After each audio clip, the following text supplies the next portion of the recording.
Here we are. Once again. Yay. Good evening, everyone. We made it. Everything is working. I updated OBS over the weekend. I was terrified that everything would be broken when I tried to do this. As we all know, that does sometimes happen. Does it sound good? Looks like it.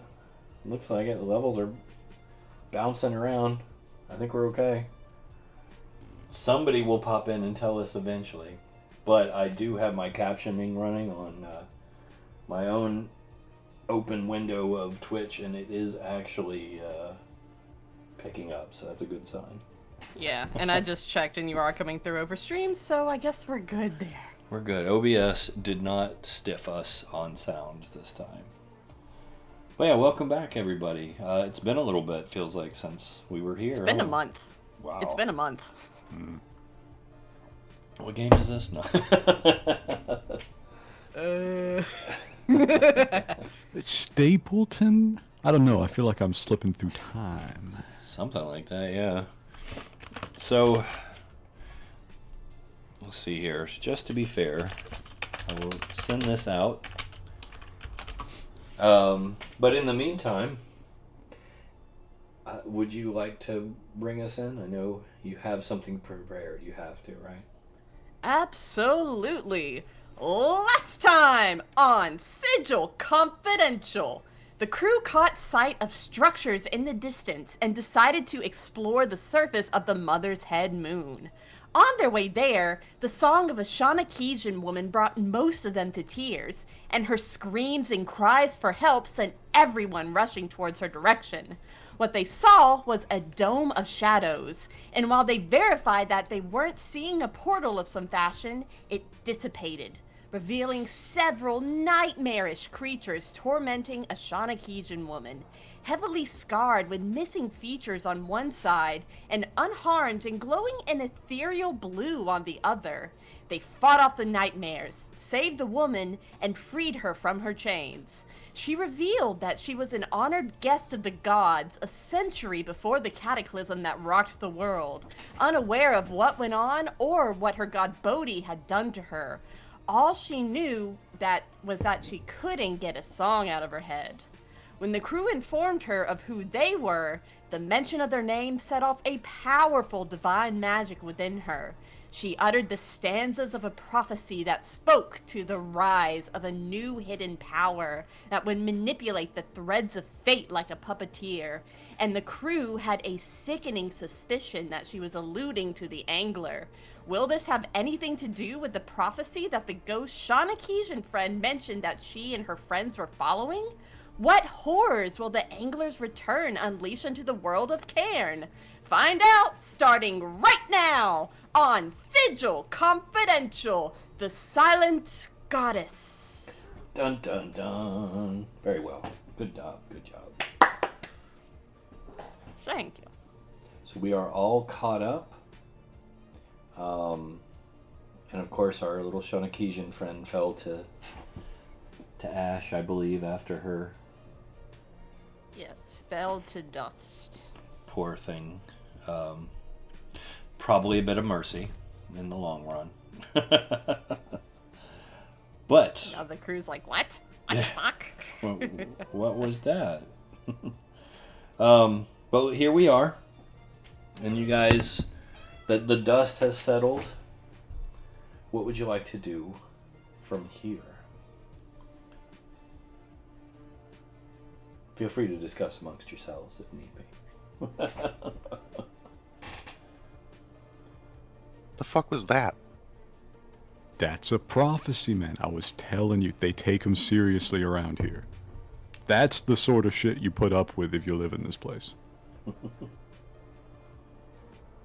I mean, can't you just, like, send a letter? The gods are particular. God, Not sure they sound know like what assholes. stationary is. I survived a prophecy that could have been an email. Sorry, go ahead. While they were still around the joint, it didn't really pay to be saying stuff like that. Now feel free, I guess.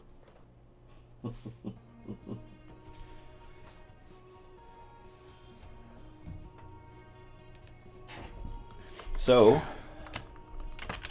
Did we have the text of that prophecy posted in the Discord? I think we did, right? yes. Scroll. Actually, I think it's in your journals too. Oh, okay, that's even better. Yeah, the sad keening.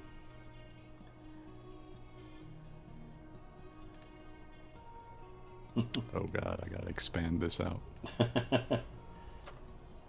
Which was lovingly, I think, translated to for Yes, you. thus the expansion.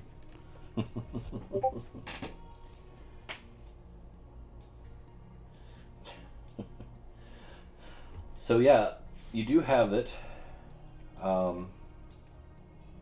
there on this dusty, bone-covered surface of an ancient goddess' head, in the quiet settling of the former conflict you just went through, and the strange, untimely utterance and demise of the poor, tortured young lady that you discovered within the globe of darkness.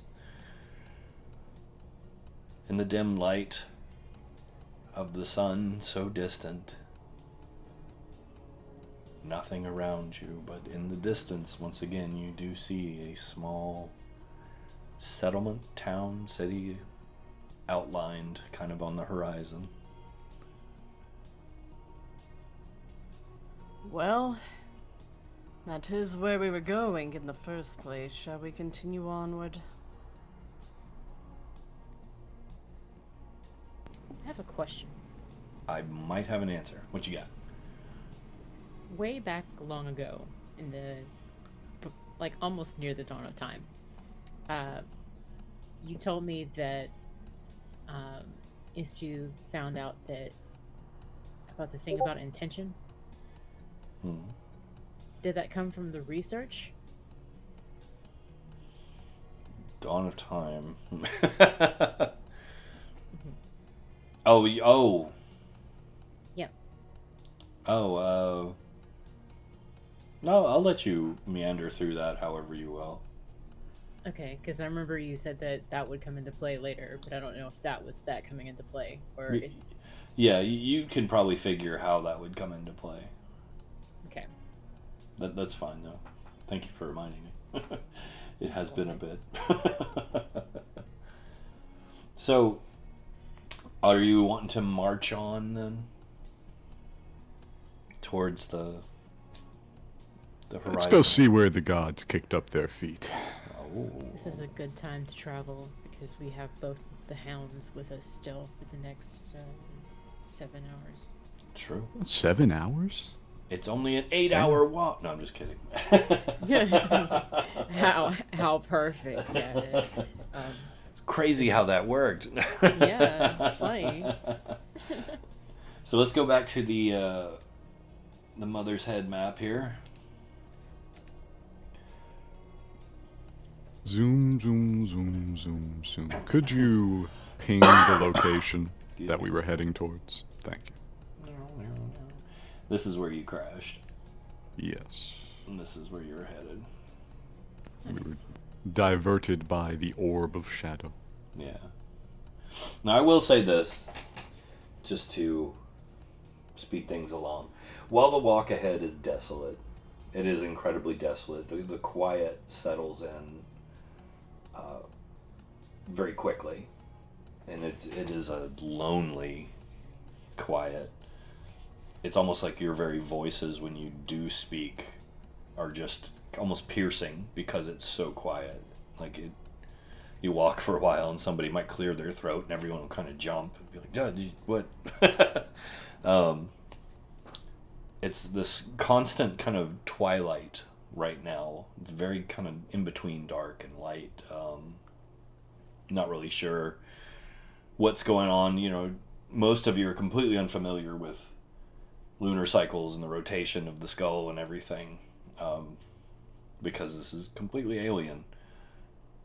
You do see signs and marring of pock marks where perhaps celestial bodies had hit, scorches here and there you'll pass by, dents and divots bits of dust, broken chunks, that type of thing as you go. But just pure desolation everywhere. It's just emptiness. It's so empty it weighs on you as you go. I'm going to say that as you get to right about here,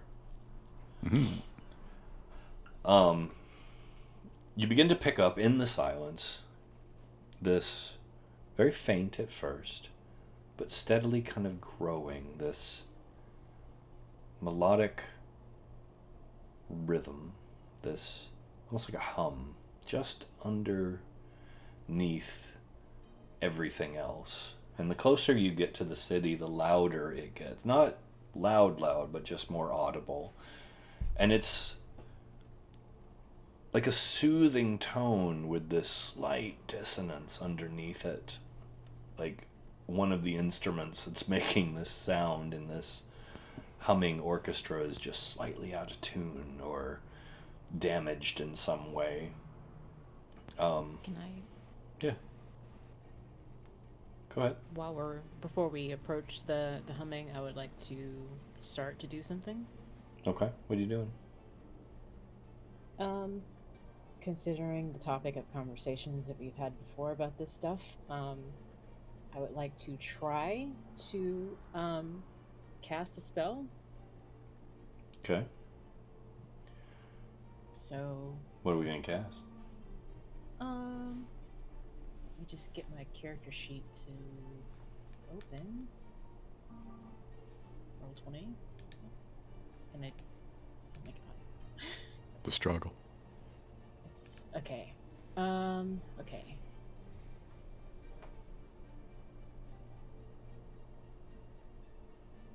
Just trying to find the thing. Do I not have this? Oh, right. Yep. Telepathic bond. Yes. Okay. But I want to specify, when we were still on the ship, I did a lot of research. Mm-hmm. So I'm considering. Actually, let me just send you this. Okay. The sound of my keyboard clunking onto my desk. I hate it so much.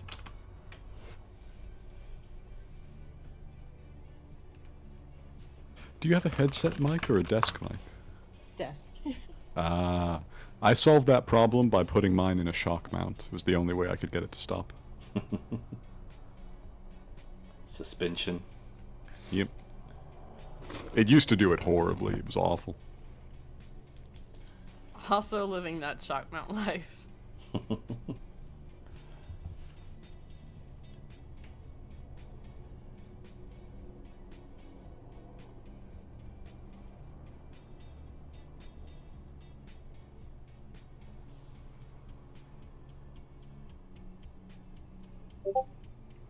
Okay. Secret letters. Okay, let's see.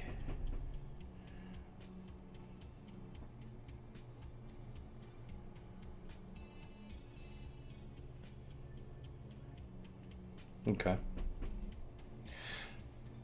So give me your usual roll there, the D100, if you would, please. I don't want to know what this does when it fails. Okay. It's probably fine, right? Your spell High goes. is always good. Your spell goes off without a hitch. Okay. So I'll name the creatures, just the same people that are in the brain trust usually, Ratt, Cinder, and then with a slight delay, Draken. Had to think about that one. Just a little bit of thought. I feel like a little bit of thought is necessary just to make sure that, he's not like under the thrall of the angler at the time. It's fine. You just may have one extra person in there. It's all right. Sure, yeah. it's not like it's not like that's gonna go badly for us or anything. It's the Ang. He could have read your mind anyways. Don't worry about it. The Ang, I like that.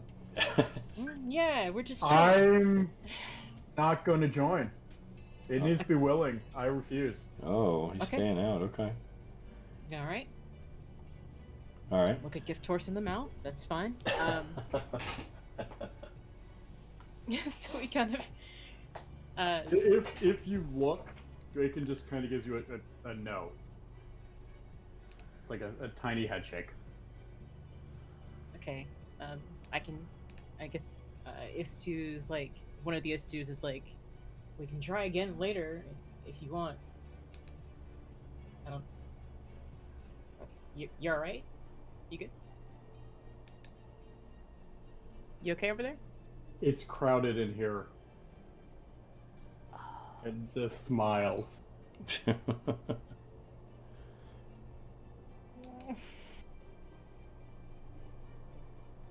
They bow their heads a bit, like with the kind of regretful expression, like, oh, okay, there's that going on still.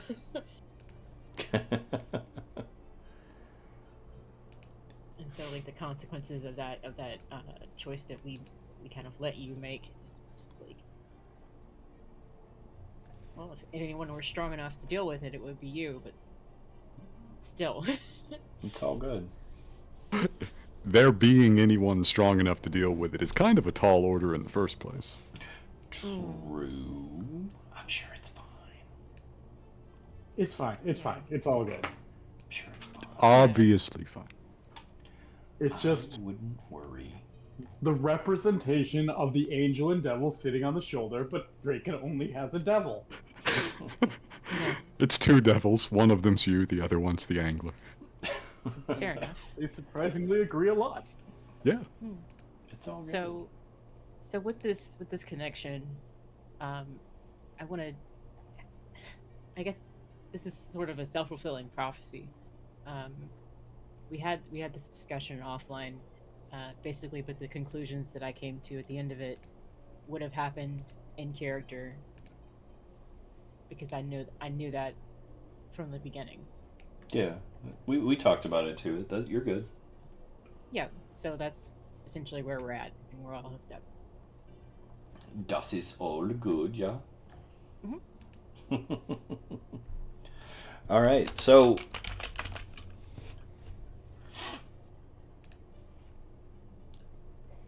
you get the connection running, obviously with everyone but Draken. Fair enough.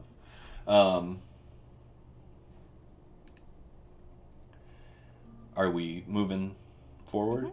Okay. Just want to ask, just to be sure. So as you move up, ahead you see, nestled within the cavernous recesses of the goddess's skull, what must have been once upon a time a vibrant and harmonious place dedicated to something truly wonderful. This small citadel, even in its current state, which appears to have been left to its own devices, left in a state of disrepair for some time, is just filled with beautiful arches and columns. You can see statuaries and architecture that just makes your jaw drop. It's beautiful. It's stunning. As you grow closer, you can see like bas-relief carvings in the walls and paintings of murals and frescoes here and there, mosaic tile work, even though it's dusted and covered over, even though the colors have faded, still, it's just somehow overwhelmingly beautiful, unlike anything you've ever seen. The imagination and artistic prowess that must have gone on into this architecture could be nothing less than divine.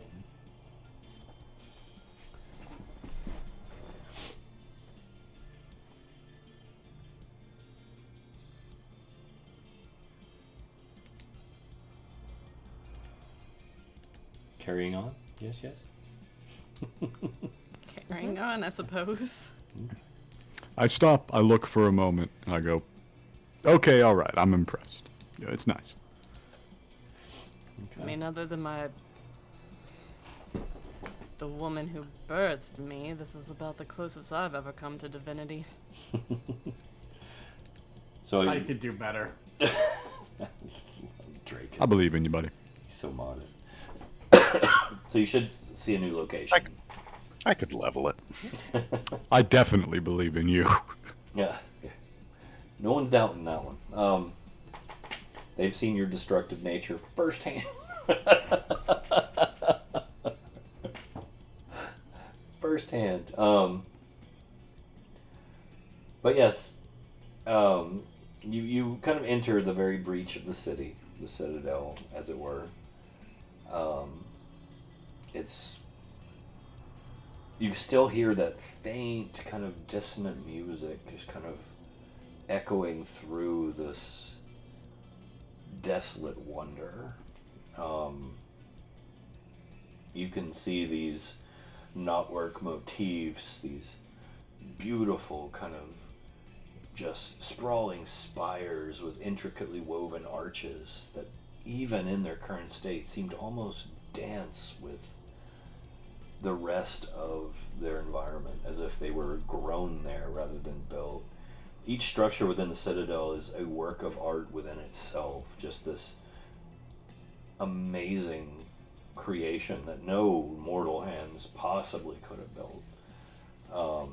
The walls, as I mentioned, they're adorned with murals and frescoes that you can tell depict stories of strange divine happenings and even mortal adventures and whatnot. But yeah, they're a wonder to behold, and they're everywhere. I've got blind sight. Church. I would like to put my head to the ground and see if I can tell if the music is emanating from someplace below, up through the ground, or if it's out here on the surface with us. Seems to be in the air itself.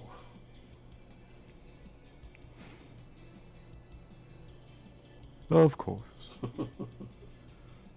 Of course. Why bother with an actual musician? Just have the air play the music for you.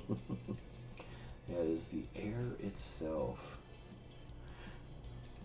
So, now there are Maybe some mechanism that in the structure of the fortress, the spires atop the buildings, they must resonate at a frequency to make the noise. Hey, it's too. I think we're getting an echo off you there. Sorry. That's all right. You're good. I moved the mic from my left side to my right, so we'll see. It's all Been good. known to happen. It's all good. I guarantee your keyboard's not as loud as mine. I would beg to differ. I get yelled at for mine all the time. I mean, same. Clickies for life. Yeah, I'm beat the hell out of my keyboard when I type. So, I reply to Ratt first. go ahead. Ratt, I'm not so sure the gods bother with mechanisms. I think they just command the air to sing, and it does. Preposterous. Yeah, they're pretty weird. Works, though.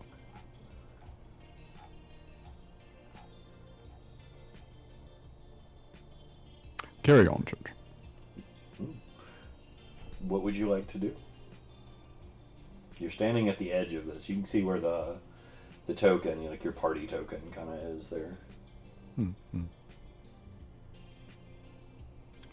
Well, I mean, you put a coliseum in front of me. I want to look at a coliseum. Okay. Lord. Stroll confidently into town. All right. Straight on through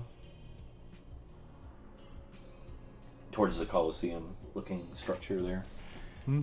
Okay. So, I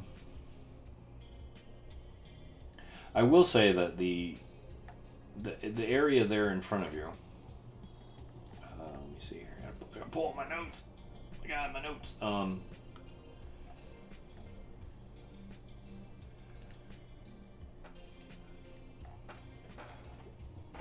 There we go. God, I have 20 million pages of notes. Bear with me. This is how Master Mess must feel all the time.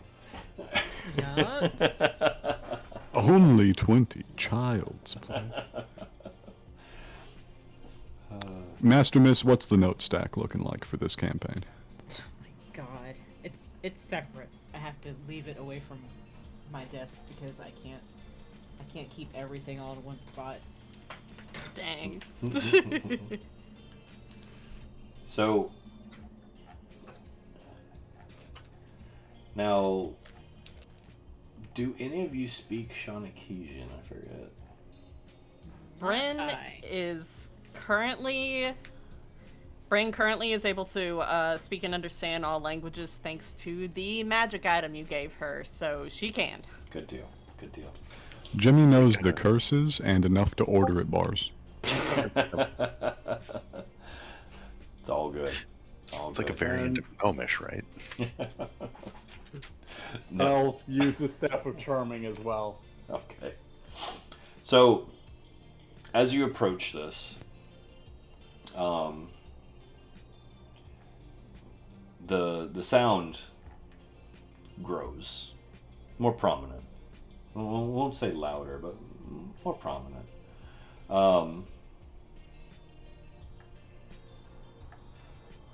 You do see a plaque up above it, and you can still read it. Those of you who are able to. And it says Harmony Hall, basically. Although, Oh my god. Kill Cargil is the actual terminology for it. It is a magnificent structure. I mean, it's vast, it's huge as you walk up to it. It appears to be carved from iridescent stones that shimmer in the moonlight as you approach it. The exterior is adorned with intricate knotwork depicting musical motifs and ethereal concepts of music, just kind of almost filigreed across all of the stonework in a way that seems to complement each shape perfectly. As you approach the entrance, marked by a grand archway, you see remnants of what at one time must have been vine work all over the place. But now those vines, long gone, lay in tattered bits all around the ground, and you can just see like the stains where they once clung to the stone long ago. The stone walls of Harmony Hall bear witness. True. Very true. It seems a little excessive to just grow things on the mother's head. If it hadn't been the gods that did it, I would say it was sacrilegious. Can the gods be sacrilegious? I think they kind of make the rules. Yeah.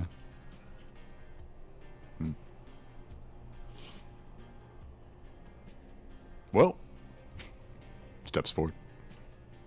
Going on in? Yep. Okay. You enter the grand archway, and as you do, the ceiling of this vaulted passageway seems to rise all around you like a forgotten hymn. You step further, and your steps oddly seem to echo in rhythm, in time, not only with your own movements, but with the slow cascading melody and harmony that is slowly building in your awareness as you move into the opening ahead of you. And as it opens out inwardly, you see the once majestic interior of the hall. It bears the scars of centuries of abandonment. And the main chamber itself is a vast auditorium. You can tell that it must have once resonated with the most inspiring music. You see faded tapestries lining the interior of the stage, at the stage floor there, now tattered and kind of threadbare, hanging precariously from their walls. And the stage in the center itself stands in disrepair. You can actually hear the boards of the wood, polished and beautiful as they must have once been, creaking with time here and there. Inside on the stage, you see strange, tarnished, dented, and damaged instruments strewn across the stage. A celestial harp, flutes, drums, that type of thing. There's even what appears to be a harpsichord or a piano of some sort up there. There's piles of parchment littered about all over. And as you enter, you can feel, as much as you can hear, spectral almost whispers of a choral hymn building and swirling around you, echoing as if a haunted chorus somewhere resonates through the air itself, spinning wordless tales of the city's golden age in a mournful, somber lamentation to a god that left and did not come back.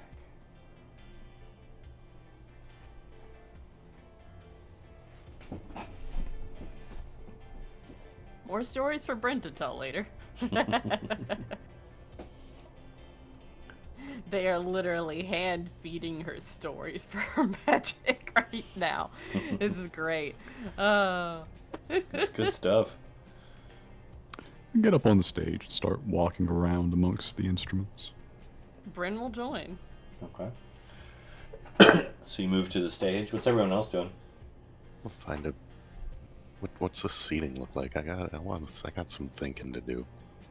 You could take the steps up to the seating. There's a circular auditorium. Cool. I want to go check out the seating arrangement. What size are these chairs or benches or whatever? Who was this built for? They're human-ish sized, let's say. Human-ish sized, and how many gods did you guys have? Why would they build an arena for? How many people could I fit in here? Like 10,000? Thousands easily. Not quite this many gods. Not quite this many gods. Well, then I why think we topped out around 9. Okay, you had 9 gods. Why do your 9 gods have a private theater for 100,000 people? Human, mortal people-sized people. In the old days, not when I lived here. I mean, the old days. The gods would occasionally show favor upon certain of the mortals down there amongst us in the muck and the squalor, and they would spirit them away to their home up here. Okay, so that answers the second question. Space travel. I didn't know you were a spacefaring. You came from a spacefaring place. Oh, me? Hell no. The gods did whatever they felt like, man. And just a minor correction. It was 7. It was 7, including Brocal. Ah, okay. Pretend I said that instead. Otherwise, the same. I'll still say 9 back because gods. What's gods? Every planet I go to has gods, but it's just really powerful mortals in comparison to everybody else there. I would like to have one of me go look at this stage, and the other look at the backstage area. Like it looks like there's like under the archways, there's an underneath area. Is that like a backstage region, or is it just kind of like the walkways where you would come into the? They're more like walkways that would come in. It's less of a backstage, more of storage, for lack of a better term. Yeah, I'll go check that out and see what's there, and then the other Mia will look at the stage. Yeah. Here, let me. Bryn is going to turn to Ratt and say, I didn't realize you were a member of the Aethar, Ratt. Here, I'm gonna do this real quick while you guys are talking. Bear with me. Let's make this interesting. Surprising number of gnomes in Sigil that belong to the Aethar. It's true. Yeah, we didn't have too many locally. They tended to be smited. Smote? Smitten? Smitten. Something. Smitted. Smittied. There's worse things to be.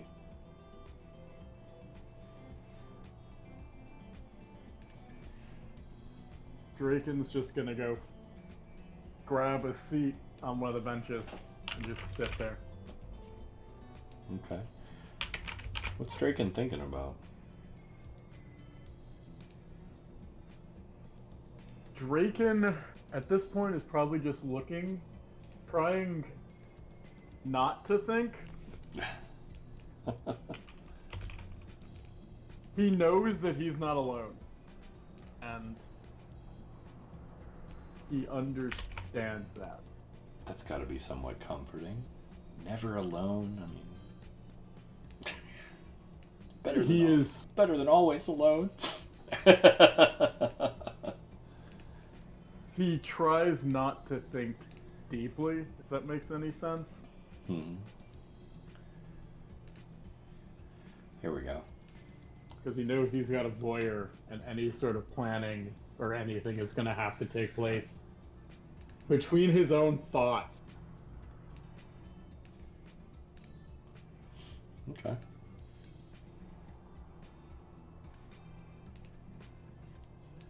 Do this real quick. We'll go bump, and I think that's everyone. Huh? Oh wait. You guys can't be in there. No, no, no. Alright, here we go.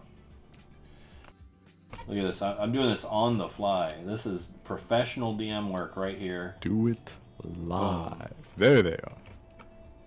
Alright, I just got... Oh, no, no, I didn't want to do that. I gotta shrink you guys to the right size.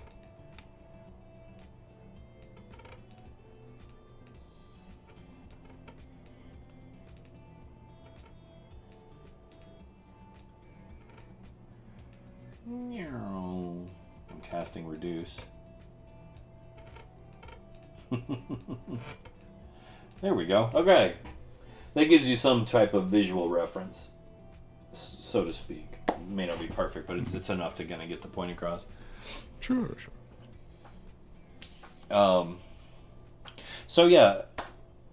So you're off trotting about. Draken, are you sitting on the stage, or do you want to sit off to the side?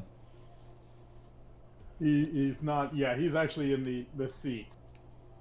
Okay. Like he'd be watching a performance. He's lounging on a big bench. Alright, so probably up in here somewhere. Where the seating would be. Okay. That's fine. Perfectly alright. And the rest of you are looking at the stage up there, right? Right. Okay. Halfway. Walking around on it presently. Okay. And but what'd you say is two there? Sorry. Halfway. There's one of me on there, and the other is in the storage. There's a little bit of me up there. Yeah, that's fine. All right. So, as I said, on the stage, as you step onto it, the boards creak under your weight. There's little kind of puffs of dust that kick up every time you step. And as you get close to some of the instruments, the shifting of the wood, you can kind of hear the movements that they cause with the instruments as they shift. And they haven't been moved in many, many, many years. Even in their current state, the instrumentation that you're looking at is stunning. These are far beyond anything you've ever seen in as far as workmanship, craftsmanship that went into these. Instruments that you don't even recognize sprawled out here, some that you do. I can go more into detail about what you see up there if you really want to look, but it's up to you guys. Can I find something fiddle-shaped? A fiddle-shaped? Yes. I believe there is a fiddle up there, actually. Uh-huh. Let me see. Is there?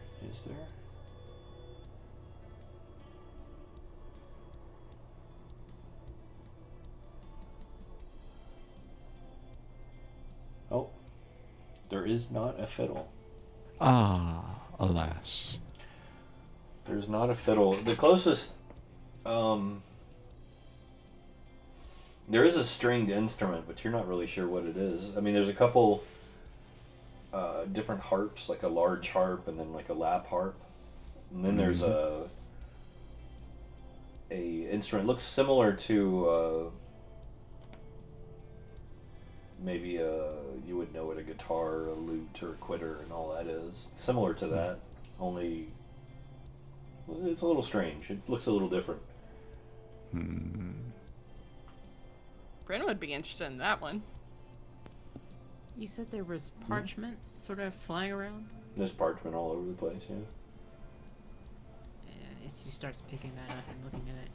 Okay. Whole damn orchestra, not a single fiddle. Well, there's other instruments that you can tell have been smashed beyond recognition up here, too. These are just the ones that stand out as not destroyed. Yeah. So, No taste. Nothing. So, Bryn, just because you said at first, I will say you wanted to look at the stringed instrument. Yes. Okay. Where is it? Now, I have to ask, and this is you can say this out of character, and it's up to you entirely. Do you know would Bryn know what a sitar is? Bryn, yes. Bryn plays a sitar. Like, that is, like, her instrument that I gave her, like, when I created her, like, as a bard. So, yeah, no, like, literally. Okay. So, it is a sitar. However, it seems to be crafted out of, like, ghostly strings and shadow. Like, it's actually made of shadow. You can tell that it's, at one time, this thing must have just been the embodiment of, like, ephemeral beauty as far as its craftsmanship goes. It's shimmers in its form, and it seems to almost have an unsettling phantom-like quality to it, I guess. You literally made this instrument for Bryn, I swear to fuck, man. She's keeping it. You gonna pick it up? Oh yeah, she's picking it up. Okay. You play it? Yeah, why not? Okay. As you strum through the strings, which are incredibly light, they brush your fingertips. Even fretting, which is normally a gargantuan affair on a sitar, is something that's just done with ease, like almost no effort. And the sound that comes out of it is this kind of twanging, mournful echo, almost like it has a slight delay on it, just naturally. It seems like it pulls sound from somewhere else, and it shimmers and changes shape just slightly, with each note kind of almost reflecting the tone itself.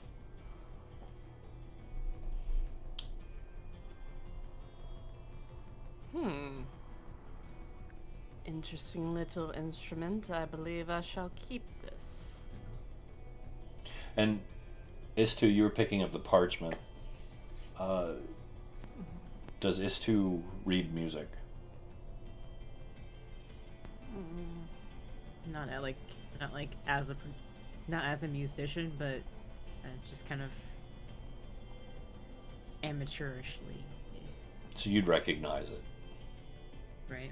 Yeah, it's all sheet music. Every piece of parchment you pick up is sheet music, but it's handwritten, all of it, and it's written in such a graceful, flowing form that you wonder, like every aspect of it is perfect, but you can tell it's handwritten. Even the lines themselves appear to be drawn by hand on the staff, and that's pretty impressive considering. No human hand could pull that off, let's say. Yep.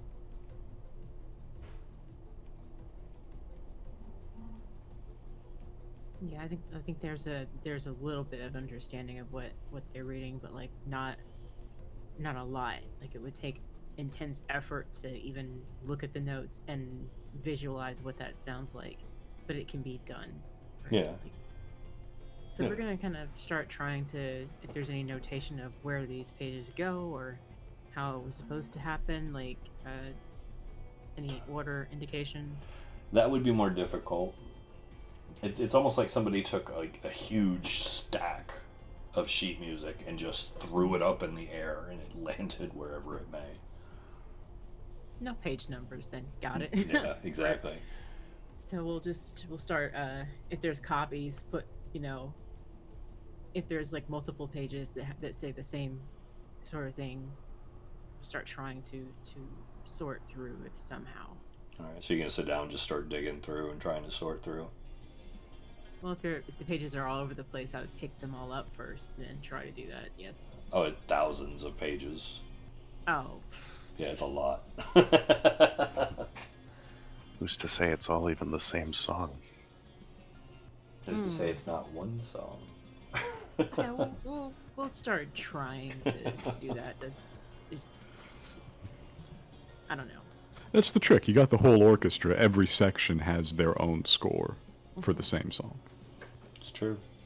This will be a good task to do, looking at these pages and figuring out like if there's anything that I can learn from them Okay.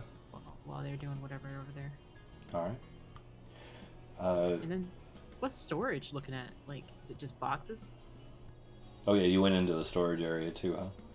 It's Right. mainly music cases, piles of strings, skins, like drum heads, sticks, mallets, just extraneous tools for musical instruments, mainly. Takes a lot to keep an orchestra up. Fair. Mm-hmm. Are there there any- any flute cases? Or Mhm. like, Yeah, you could find a flute case. Hey Cinder, come here. I'm trying to find something that will fit the crystal flute he has in inventory. Yeah, that's fine. Yeah, you can find a flute case for it. It probably does need a case, doesn't it? Smart. Are there any like cracks in the stonework or anything? Yeah. I'd like to spend this time trying to reason through casting with basic cantrips. Okay. Try and just scientifically kind of approach this, like, and try and figure it out, like, and make it more reliable for me. Okay. You're trying to. Like, I'm trying to fix cracks in the stonework, piece by piece. Like, just, oh, that little paver is cracked in two. I just want to try and mend it back into one, so I can try and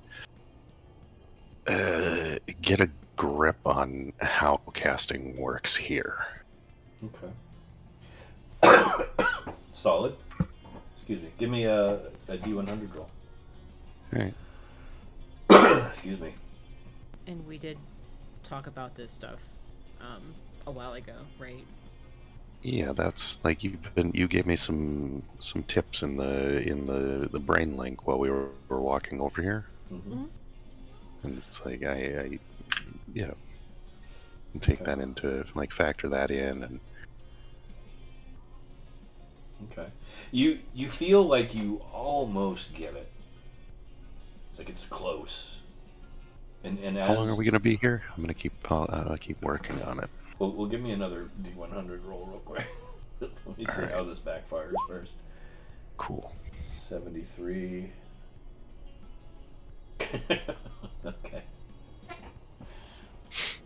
Okay, you're like hard focused on this crack, and you know this spell like the back of your hand, but you're trying to approach it from a different angle, so to speak, trying to figure out why things are not working the way they're supposed to. And you utter the spell, and you feel it doesn't come out right, and you look around, and everything seems okay. You felt magic move through you, but it didn't affect the wall. And then you look to your left, and there's this ugly little pigeon sitting on your shoulder.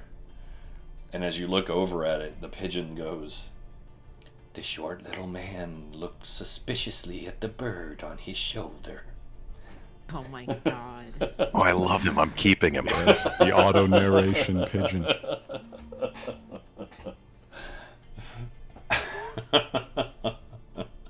So he'll be with you for a little bit. So, I'd like to do a thing.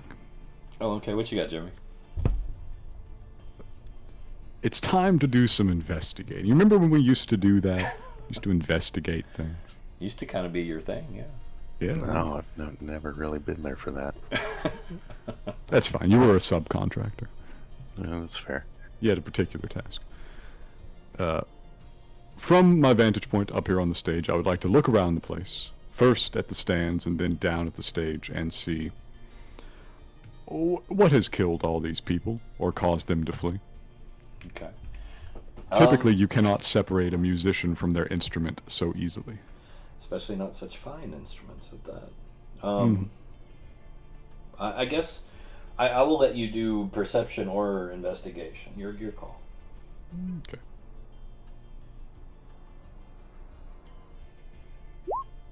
Okay. You also. So first and foremost, you see no trace of any living movement. No physical movement has passed through this space in a long time. Very long time. There, like the dust, the bone dust that lays around, aside from you guys moving through the room, has not been disturbed.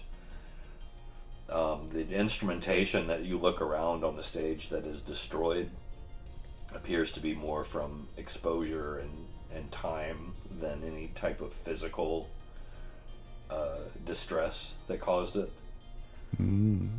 They were just left, a delicate, well-made instrument was left to the elements on the moon Yes, of course. for an extended period of time. You don't see any inkling that anything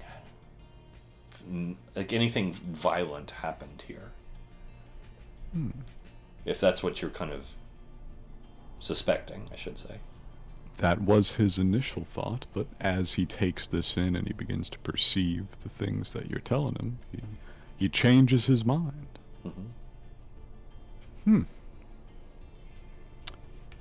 Just spirited him right away. I guess the ones that are left standing are magical, and the ones that are dust just weren't.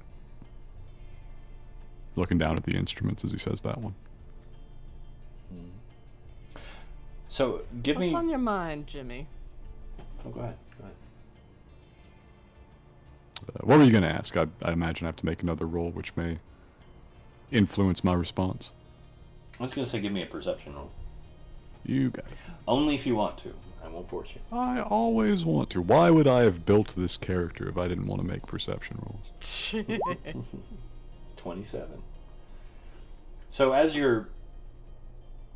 Bryn asks her question and you kind of turn that way, still, with What do your rogue's eyes see, Jimmy?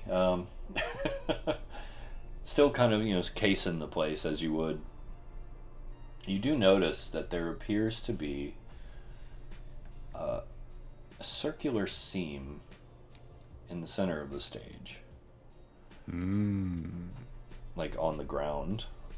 That there's a little bit of dust and, a bunch of debris like parchment and whatnot laying on it. One of the still intact instruments is kind of over it with the piano. But you can see like the seam where the dust has fallen through into the seam. You can just barely make it out. Oh. Jimmy's peering down at this as he answers the ghost. He says, I was trying to work out where they spirited all the musicians off to. Then I saw this, and he reaches down, starts brushing some of the dust back from the closest section. Okay. Yeah, you managed to kind of brush it away, and you can see the full seam. And it appears as though the legs of the piano rest right on the seam. Almost like they're attached to it or part of it. Oh, that's a good trick. That's a good trick. I sit down at the piano. Okay. Now the question is,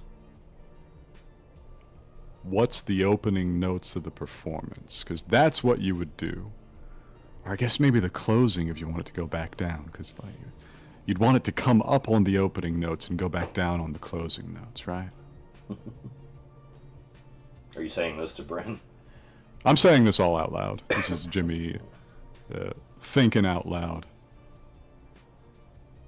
Jimmy, do you need my help? I ought to be able to work the ivories, but I don't know how we're going to work out what notes to play. There's quite a selection. Well, if I could just figure out casting, I could just animate the orchestra. Why don't you let me help with that, Jimmy? Oh, please, be my guest. Jimmy's sitting there. He started up a ragtime tune. Let's see how good he is at that. Oh, are you playing? Go ahead. He's decent. 31. Dang. I think he just impressed everyone. So you start banging away on the keys. Alexander's Ragtime Band, or whatever it ends up being. Alexander's Ragtime Band. It comes out amazing.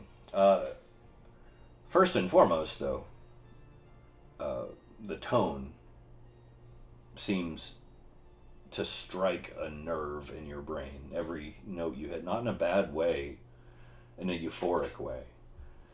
By the time you get through the first bar of what you're playing, you almost feel like you have a buzz.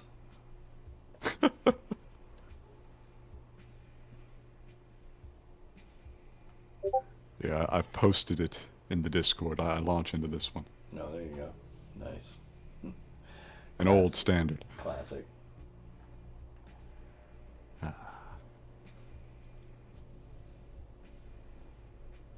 I used to play every now and then. Back when I was still on the other side of the law. There was a piano in the bar where we hung out all the time. He's just showing off now. All right. So you've played that. You've impressed Bren. Istu, you're still stacking through parchment, right? Yes. Okay. Trying to make sense of it. I'm gonna let you make an attempt to make some sense of what you're finding. Okay. Okay.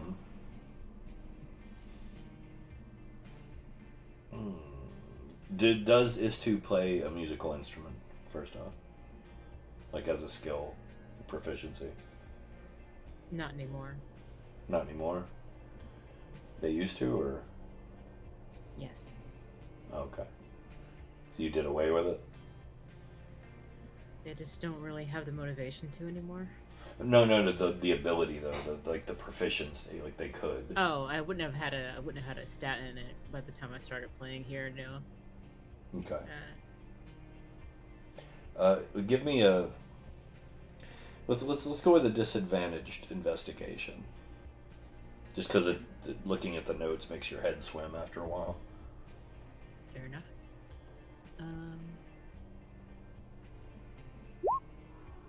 13. 13. Okay. You're kind of starting to make some sense of this and that. It's very difficult though. You can keep trying though. Don't worry. Yep. So Ratt, Draken, other Istu, and Cinder. What are these guys up to? Still doing mending experiments with the stonework. You want to try again? Yeah, I want to understand this. I want to wrap my head around how it works here. Okay. Because if I can figure out how it works here, then I can animate the instruments, and we can just have them play the bit for us. All right. Yeah. Well, give me. Here you go. And as the little man focused distinctly upon the task at hand, he summoned forth the magical powers that flowed through him as though they were always there. But this time, he felt something click, and the magic happened. And whoosh, the mending spell works. I think I'm starting to understand how it works. This narrator bird is awesome.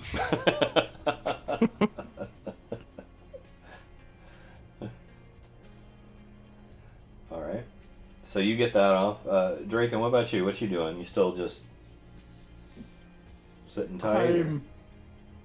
I'm gonna, if no one's bothering me, I'm just gonna keep sitting there and I'm gonna focus on an item to see if I can. Basically, I'm gonna try to treat this as a short rest to attune to an item. Okay. I will let you pull that off. I've got no problem with that. Unless combat happens or something in the middle of this. Yeah. But yeah, that's fine. Not saying combat is going to happen, but I never know with you guys. We could animate the piano and it could attack. Yeah, it's possible. Stranger things have happened. Yeah. It was yeah, a seems mimic the normal. whole time. The entire My fingers have already been consumed. The entire amphitheater was a mimic. So Jimmy, what are you looking for? The opening of the song or the beginning? Or the ending? I figure ending if we're trying to go back down. I start shuffling through the local papers. I'm sure there's still some, like, by the piano, right? They're all over. Yeah. I hold them up. I can probably read piano notation, but not if it's wildly dissimilar from what was used on Cairne 200 years ago. No, it's standard. Okay. Perfectly written. Very easy to understand if you understand music. I flip through. Is any of this actually for piano, or is it all for other instruments? Hard to say. The strange thing about what you're looking at is that there's almost no actual written text aside from, music direction, like, the codas and the tempos and that type of thing. These guys were such immaculate professionals that they had one copy, and everybody did sight transposition. So, Bryn believes that the songs around are coming from spirits. So she is going to try and open up a connection to, hear the, get the song and how to play the song, particularly the ending for Jimmy. And she also wants to ask about, Cairne's, some magic system around here. Okay. What ability are you using to make the connection? Just one of her standard background features. Like seance type stuff? Yeah. Okay.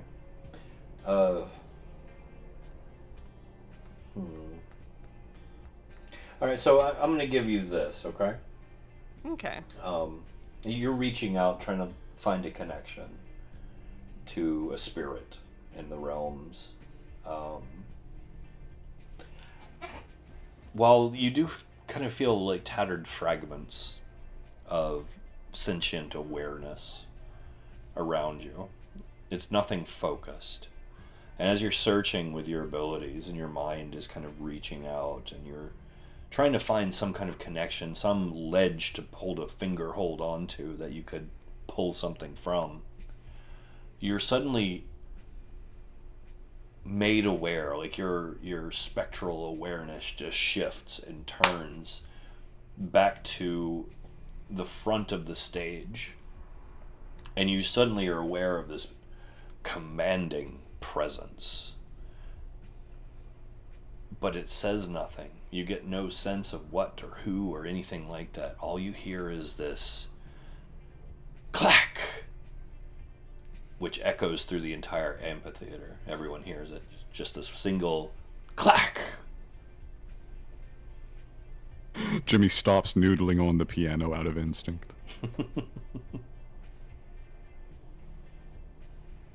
Bryn will point to the front of the stage. There's a presence there.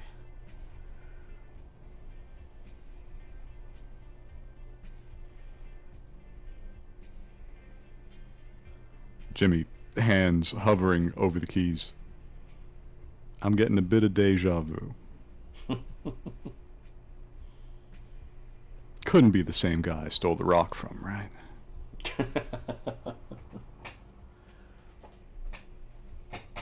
Which rock is that, Jimmy? You know the rock. I think Ratt has it right now, actually. Yeah, the rock. Big muscle guy. Does movies. Yeah. What, you mean my bullet? You're not getting your bullet back. Well, it is stolen, so technically it is as much yours as it is mine. Possession being 9/10 of the law. Fair. But no, the guy I stole it from, that one in particular, actually, there was, for some god-awful reason, an orchestra in the folds in between time. And I'm thinking it would be just my luck if they happened to put on a show here every now and then. That would be funny.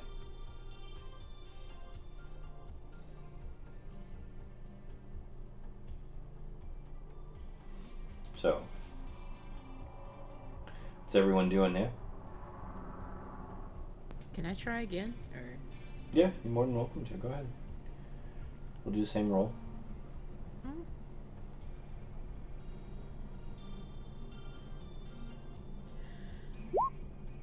23.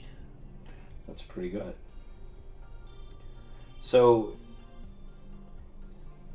you think that what you have found is indeed a single composition, is too. That all of these scattered pages aren't multiple pieces of music, but one single enormous composition.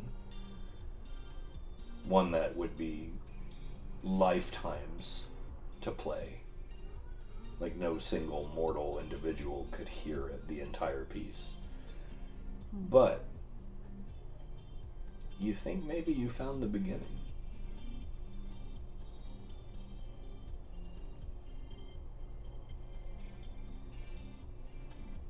Interesting.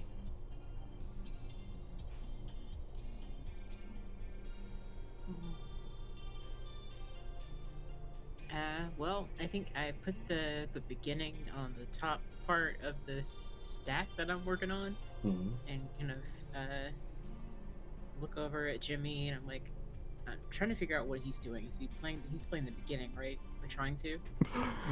He was noodling and then shuffling through papers. He stopped playing after the cracking noise. Yeah. Would I know that you're trying to start it up, or? Don't Yeah, you, you would have heard me talking to myself as Well- I was starting working it up. don't you have a mental connection with some people too? Oh, that's not with Jimmy or Bryn. That's with everyone else Oh, except okay. for Draken. Okay. So yeah, you Uh, wouldn't know for sure.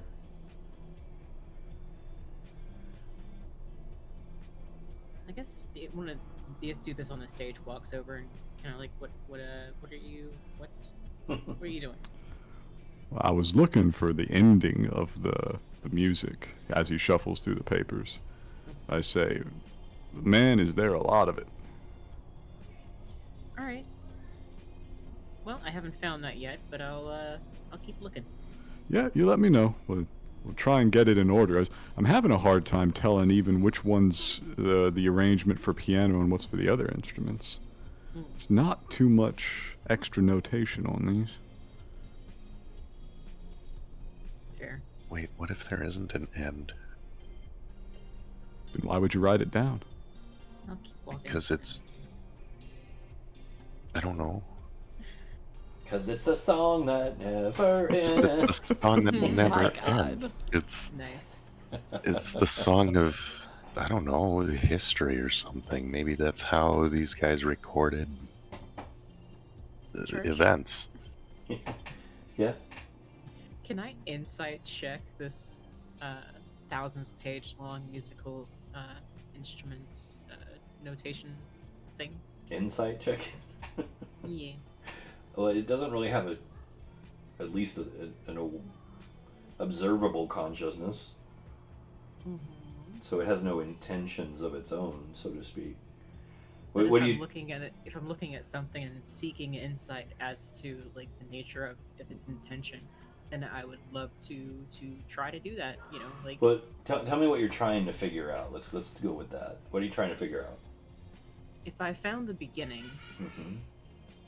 is there any way to figure out what goes to what, how to organize this? Like, this is the start of it. This is where they expect people to begin. Like, who gets this beginning? You know, like which what instrument plays this? Where do we start? You know. So it's hard for you to tell what instrument it would be. I will say that it's not beyond Istu's imagining that a bard might be useful figuring that out. All right.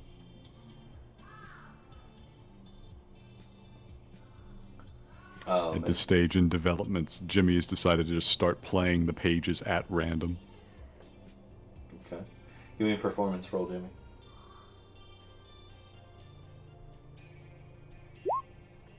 Alright. You get through a few bars. Once again, you start kind of feeling buzzed. But after a few bars, you hear that sound once again. Clack! Ah, shit. Yeah, I must have screwed something up. Damn, that's tricky. What did they have? 3 hands?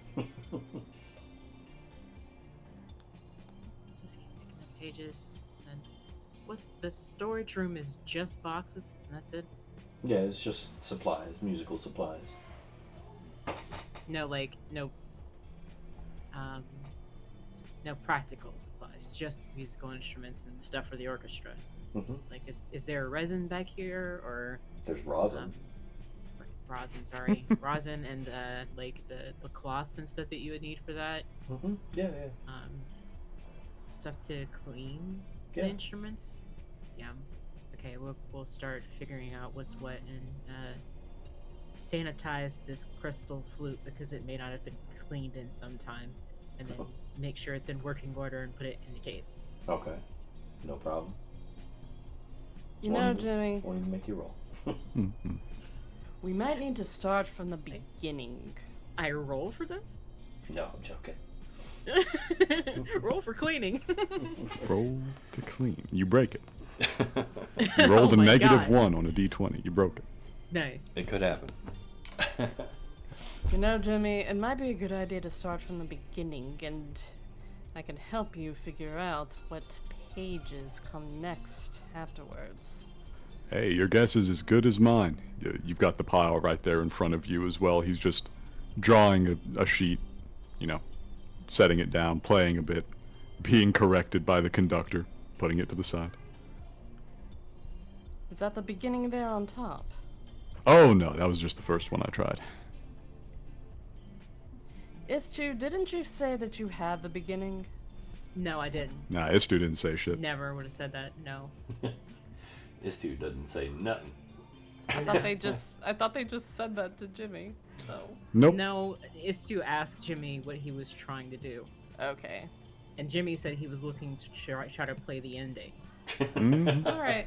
Istu never would have piped up, "I have to start." Never mind then.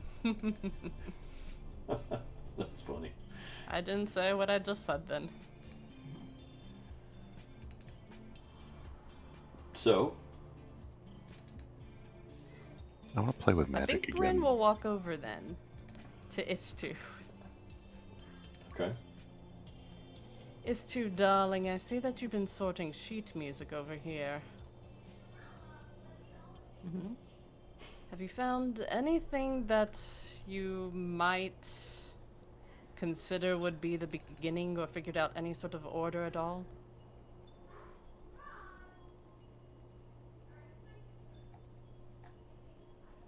Istu squinches at their face, looks towards the middle distance, and then sort of just gives you this sort of like befuddled expression, like. First of all, I don't even speak the language. Second of all, what? You know, kind of like a what do you want me to do here, boss? Type of expression, like, Boss. like not quite lying to you, but just quite like emphasizing the lostness here, because none of this makes any sense. There's no page numbers. Look at this. No page number. Nothing. What instrument plays this? I don't know.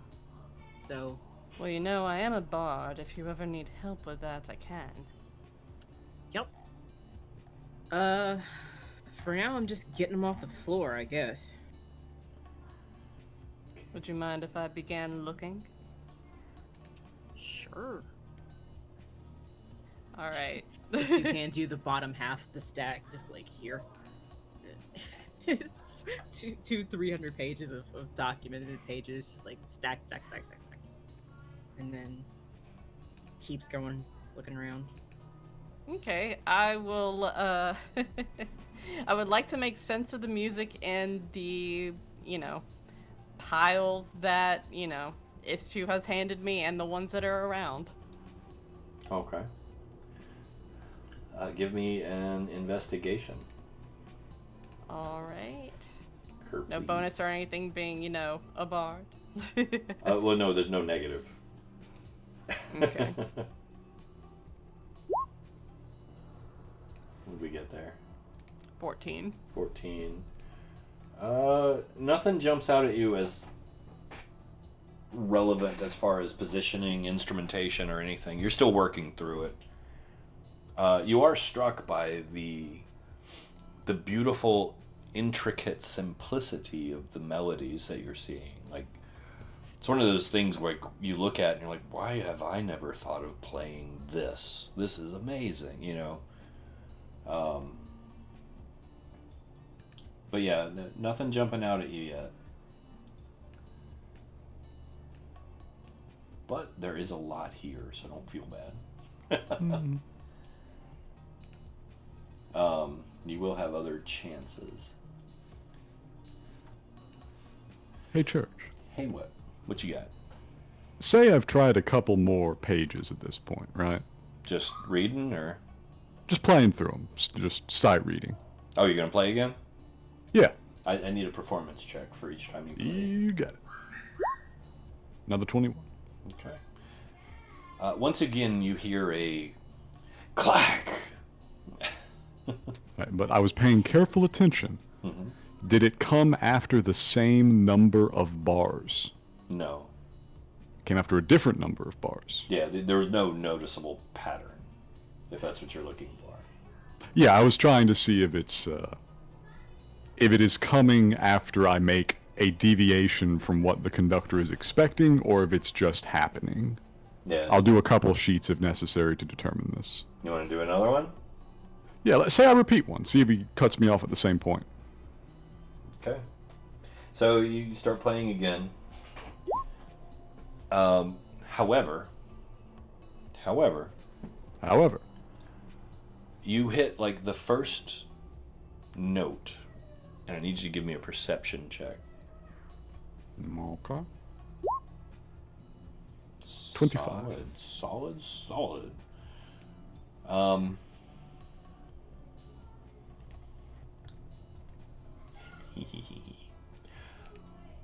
Oh, sorry, that was very large. Hopefully she's not that big. Doom. Otherwise, we're in trouble.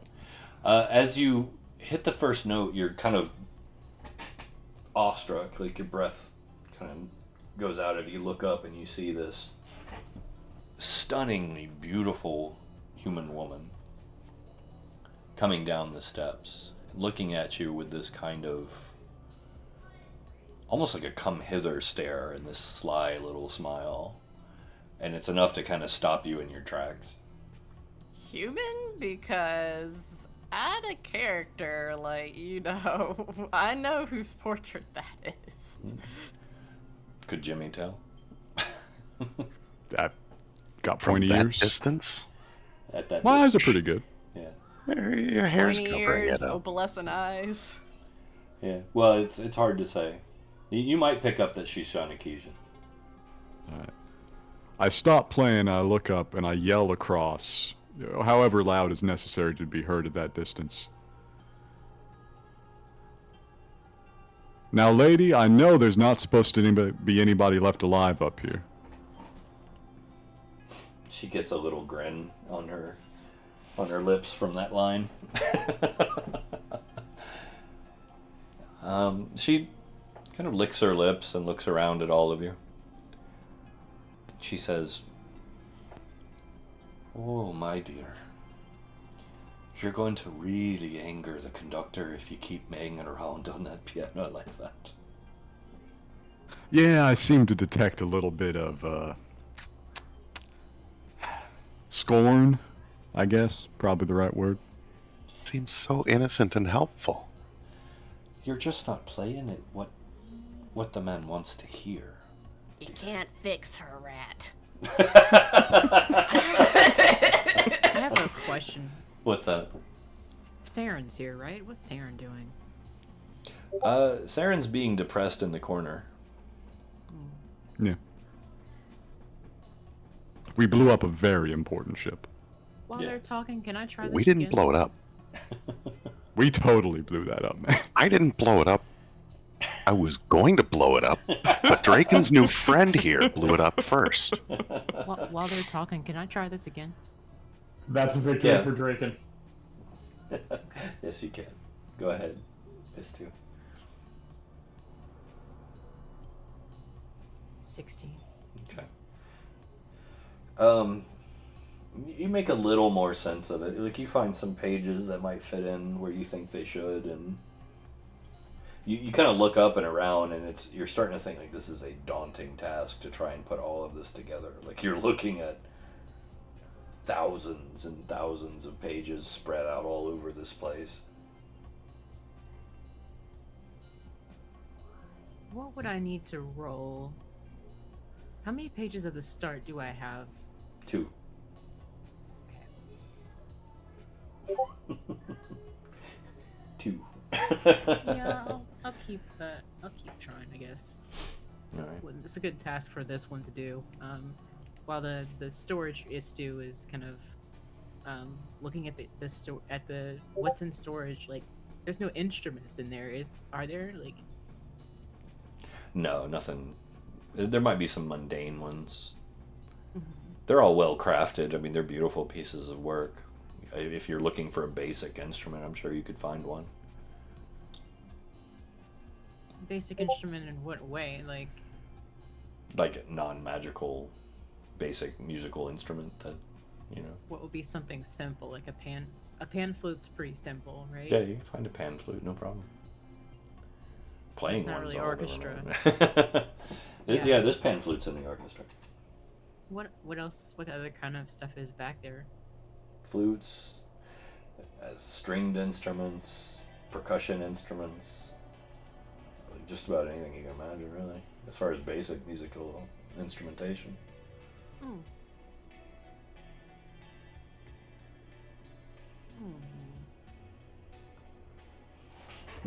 Well, while that's ongoing, to our visitor, if you happen to know the tune, that would sure be helpful. But more importantly, and first, who are you? Why are you here? Oh, dear. I'm Ashling Reeve. My apologies for not introducing myself sooner. It's been some time since I've had guests, such as yourselves, anyway. It's a very fine pleasure to meet all of you. Yeah. One sec, let me do a quick thing.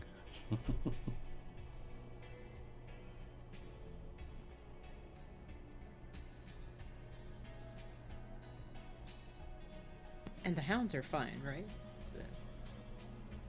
Unless you set them to do something, yeah. Anyways, I get up and I start walking over. I want to get a better look at the Ashling. Mm-hmm. I get about right here, Okay. and then something kicks in.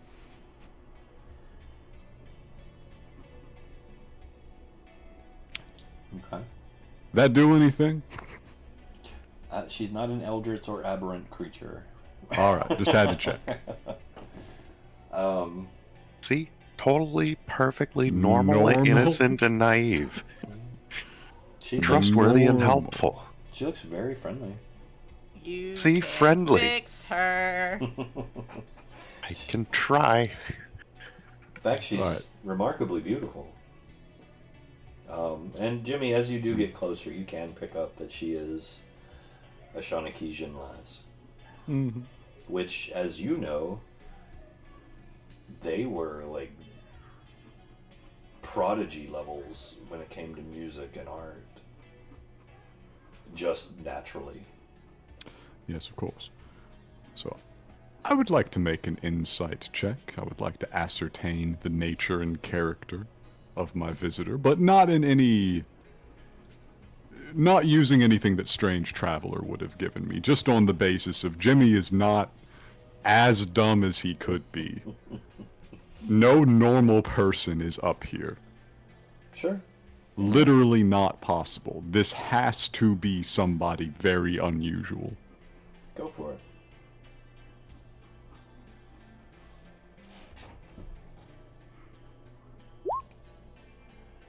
Not There you bad. go.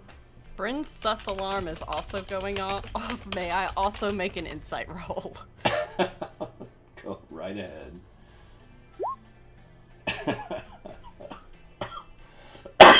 That's so funny. I just want you guys to ignore this dice roll here, please. What Irrelevant dice roll? rolls. Completely Doesn't irrelevant. She seems on the level. Yeah, but what's that mean? I'm not asking if she's lying to me. I'm trying to ascertain how powerful a creature this is. Powerful? She Yes. just doesn't look strong.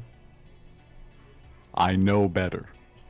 I mean, she's not radiating power. She's not carrying any weapons. Not wearing any armor. She's slight of build. Not terribly tall. Alright, so what this tells me is she hides it really well, and she does not need weaponry to be dangerous. It's a fair assessment. Yeah, a fair assessment, let's say. Yeah. Bryn is scanning for intent. I don't know if she would have seen the lick lip, but she is trying to suss out her intentions with her roll. Her intent. Well, it's a decent roll. Right now, she doesn't seem to have much in the way of intention. There's nothing negative. I'll say that. She has no negative intentions as far as you can tell. She has a carnal air about her, though, that even Bryn herself would find somewhat attractive. Not saying like you're like, ooh. It's always fun when you get to use the word carnal, because it's ambiguous whether you mean sex or literally meat. Yeah. Which is perfect for her. Yeah. Well, I mean, Bryn is pansexual, so Oh, there you go. yeah. So, from this probably not safe distance, Jimmy says, "Now, I hope you don't mind me saying, nobody's supposed to be here." Oh, yeah. Including you, love. Oh, me least of all. Me least of all. I had to break my way in with my pals. But the fact that you haven't tried to kill me yet is encouraging. Oh, dear, no. I've no intention to bring any of you to harm. Well, I'm surprised you would think such things of me. Well, I appreciate that. That'd make you the first in probably a span of several years. Well, I'm sorry to hear that. That's downright sad. But Indeed. I do have purpose for me visit. I've come quite a long way to see you. To see all of you.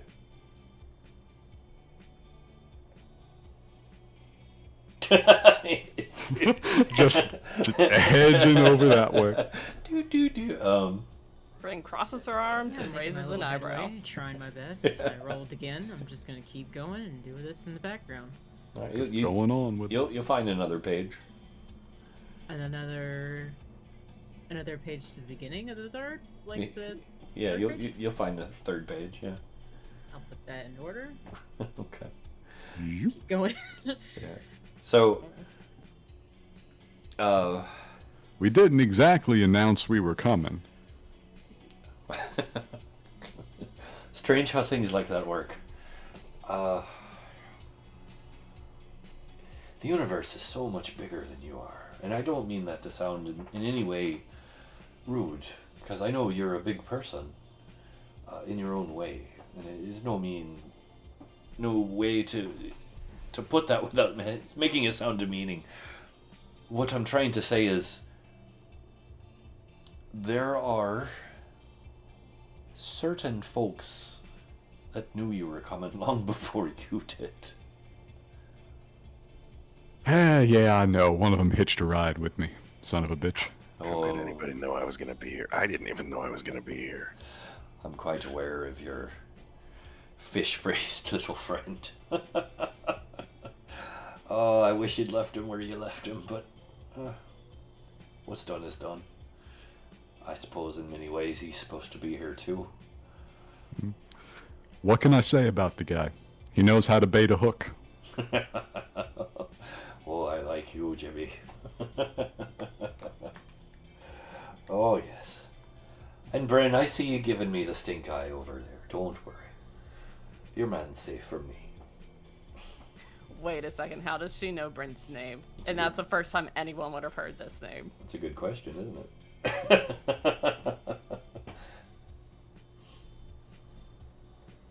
Jimmy looks back and forth. Oh, you're one of them fuckers, aren't you? What do you mean, love? Like my least favorite friend and the most frustrating creditor that I think I've ever met. You're just one of them that know everything, aren't you? No. No, love, no, not at all. I've just been told a few things by an interested party.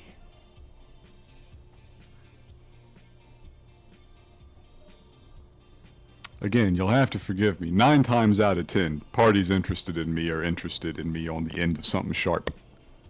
Like I said, and I give you my absolute and unshakable word. I have no intention to cause you any harm. You could have gotten me with that, because I regret to inform you, no one knows my name, and I haven't told anyone that, not even Jimmy. How are you aware that my name is Bryn? In due time. In due time. You still got quite a journey. Wait, your name's not Ghost?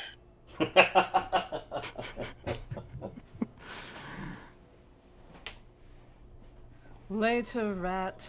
I thought your like first name was it's like middle second last name Ghost, and we just kind of abbreviated it for brevity. This is a Sonic the Hedgehog situation. Middle name the. I'm just gonna keep going with these pages over here. Okay. Sage is too has the most disinterested expression. And I'm just like looking at this.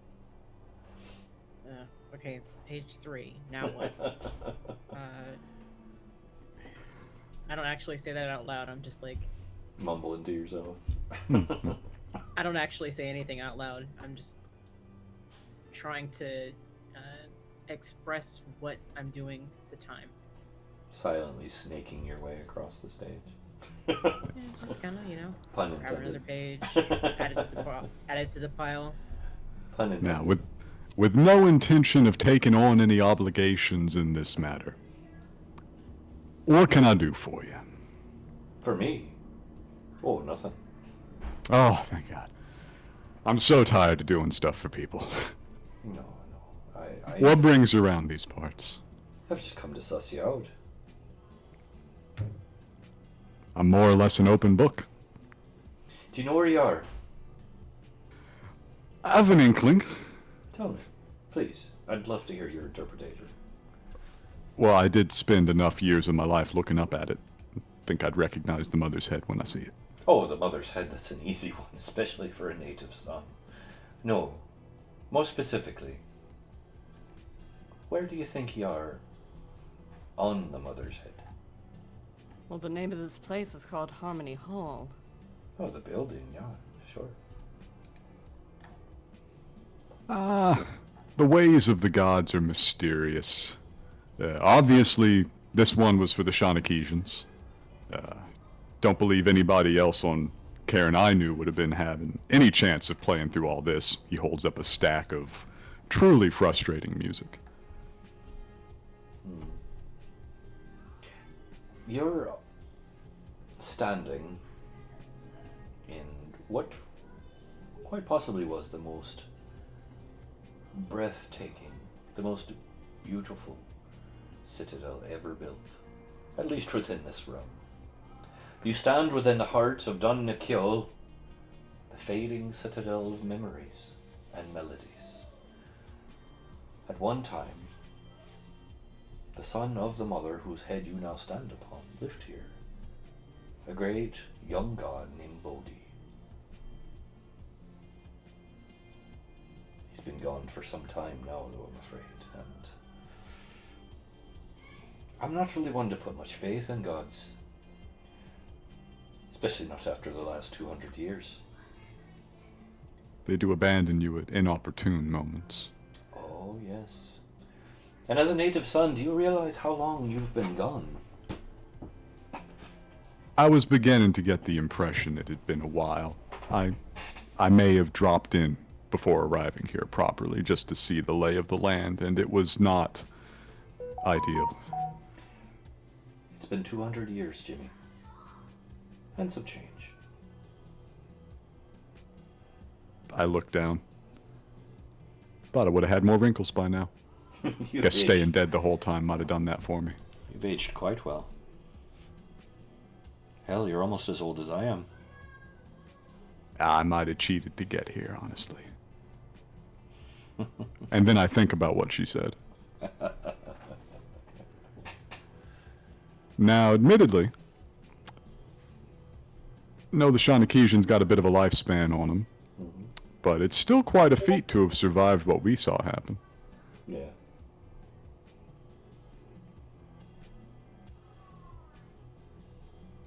So, what is it you're trying to do here exactly? Banging away on the piano, trying to anger the conductor. Apart from making an ass of myself, which I spend most of the day doing. Wow, I mean, it almost seems silly to explain it out loud. It's quite obvious to me that this center panel here either ascends or descends. Perhaps has some other magical effect. I'm not really a magic guy. Yeah. I figured putting on a decent performance may have had an impact, given the piano's attached right to it. She glides across the floor, saunters, every ounce of grace just dripping from every step. And she looks up at the two of you with that strange, lilting, seductive little smile. She says, that opens. Doesn't raise or lower. It just opens. There's a long lost treasure in there. Something divine, something quite powerful. But I'm not sure you want to find it. Jimmy puts his hand over his heart. I'll have you know I have a great fondness for long-lost treasures. Yes, I'm sure you do. So here's the deal. Since you've spoken, and this appears to be your desire, I could help you.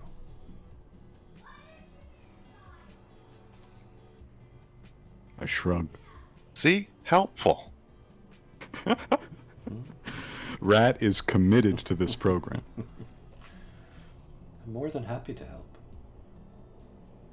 I ask for nothing in return. But I do just want to point out my warning. You may not like what you find. Jimmy looks into the middle distance.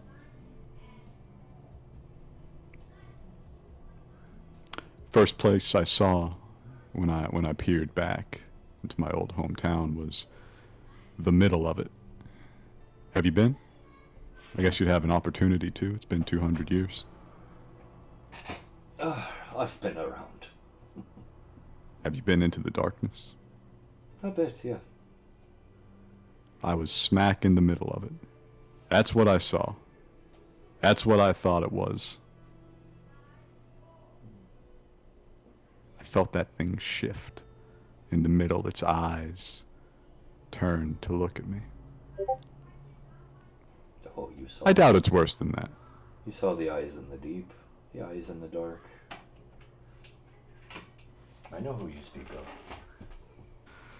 Unfortunately, I think I know who I speak of too, or at least what it used to be. Yes, I believe we have you to thank for that.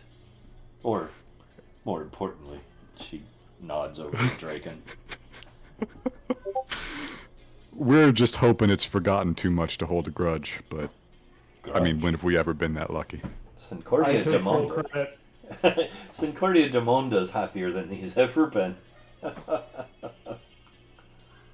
I give Draken a thumbs up. I say, eh? So We're in with a chance. Drake was losing his wings and probably eating the whole entire elven soul tree. here's... I don't know how else I could put this. I've been put here to suss you out. To watch over you, to look and see what you do and how you act. And aid you if I can. I'm an ambassador, if you will. But I will tell you this. What lies beneath that stage is a fragment, a key, a portion, if you will. And while it is necessary for you to make your way on to the next trial, let's say, of your journey, and it pains me to say this, possession of what lies beneath that stage comes with a cost. A high cost.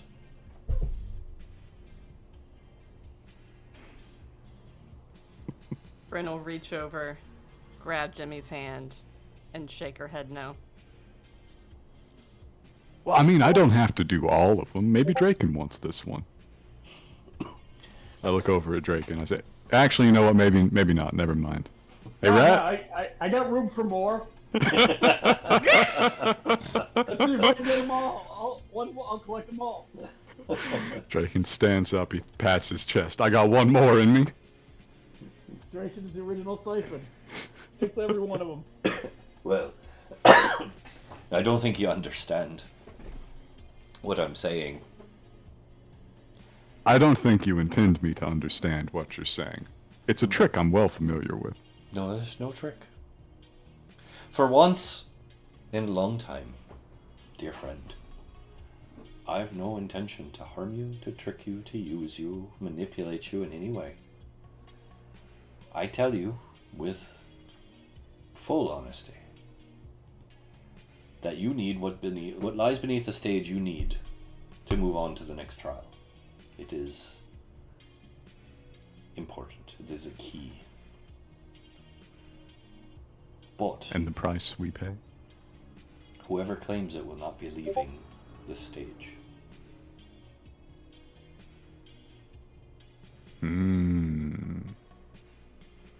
The rest of you, of course, will go unscathed, unharmed. There will be no further losses, at least not here. But one of you must make the ultimate sacrifice if you are to gain that key.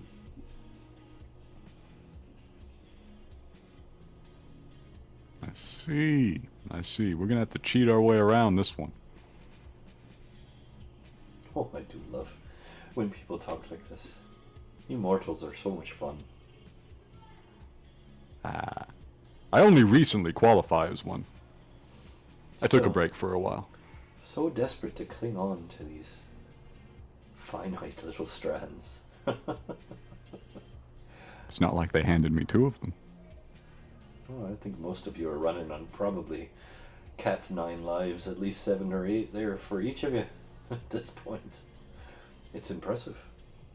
Commendable. Let me tell you about the time I survived a nuke.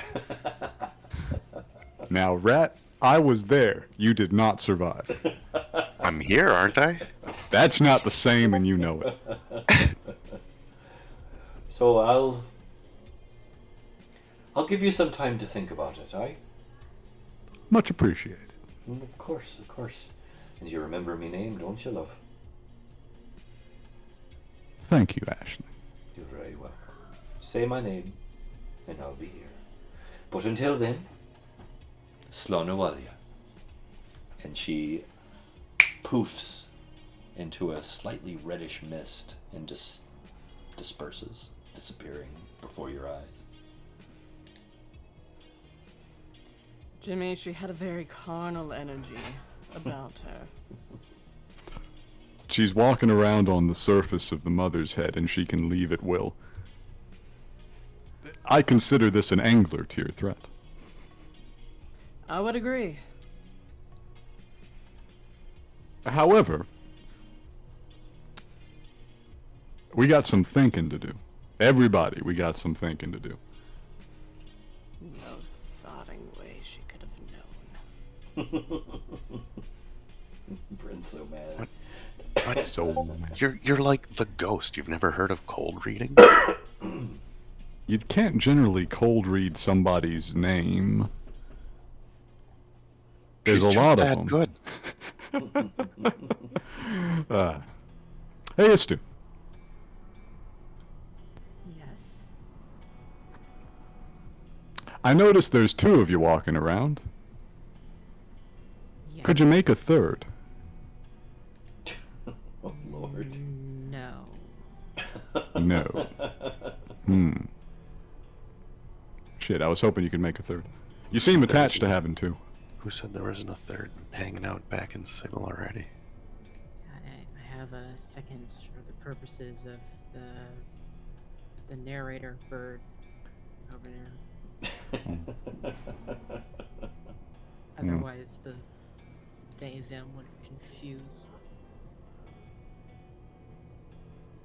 Right? Can't.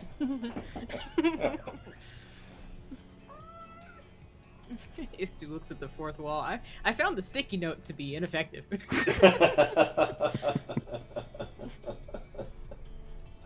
It happens to the best of us. I love it. You can't get my pronouns right, but they, them, so I'm just going to make two of me, so you have to use they, them all the goddamn time, and don't you forget it! It makes sense. If you Have think about it. become does. plural. If you wanted to, could you dismiss the magic and then reabsorb your double?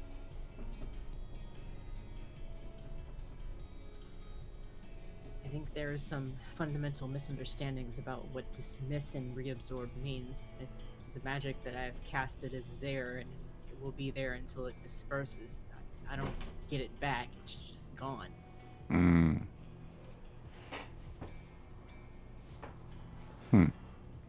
I actually have I have a plan, Jimmy.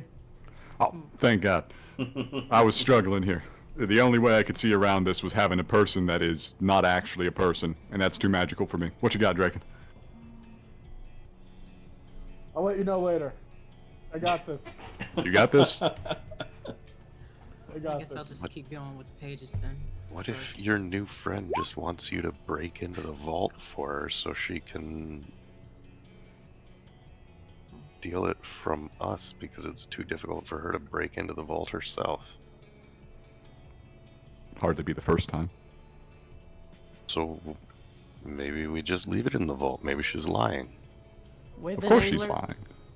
With an angler level threat, I question her intentions. They're bad. I guarantee it. But she seems so nice.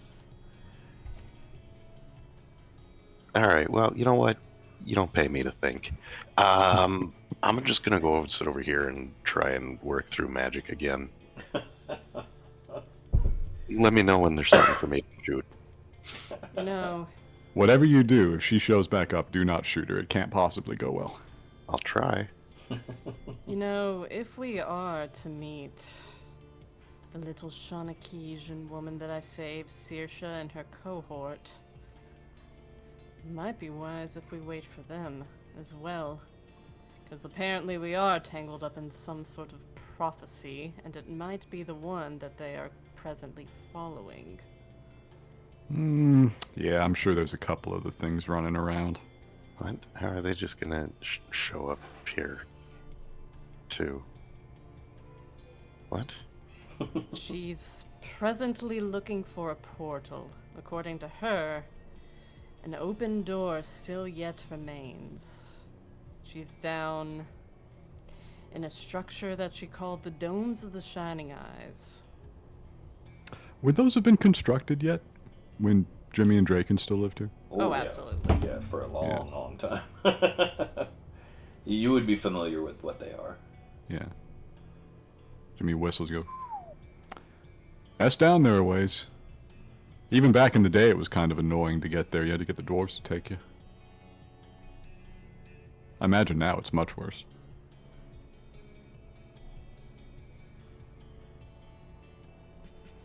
So Jimmy he strolls over to Draken.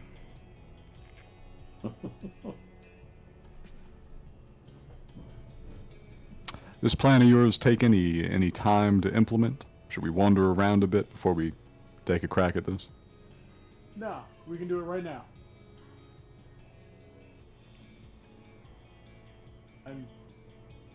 I am ready now. It's all worked out.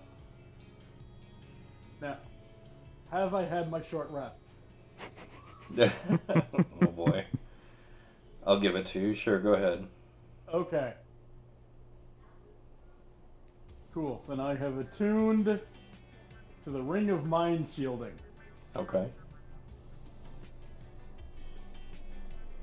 So, but yeah, I'm wearing it. All right. Yeah, we can do it whenever we're ready. I'll let you take the lead, buddy. Alrighty. Can we please have the thing opened? Aslan? Please? Please.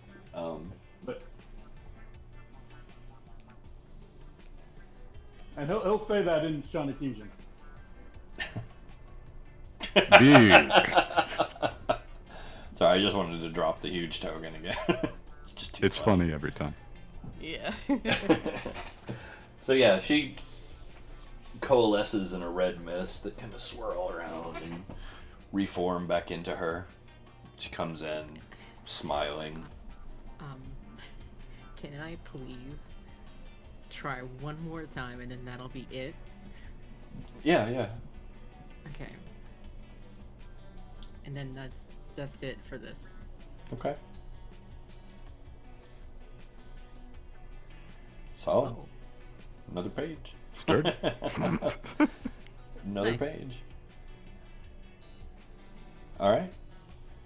I take the first 4 pages and fold them over, Okay. and then like, as they're doing that, I'm like trying to ease that into a pocket. Okay. Yeah. Bryn is going to set the sitar that she found down for a moment. She's not going to be holding it. Okay.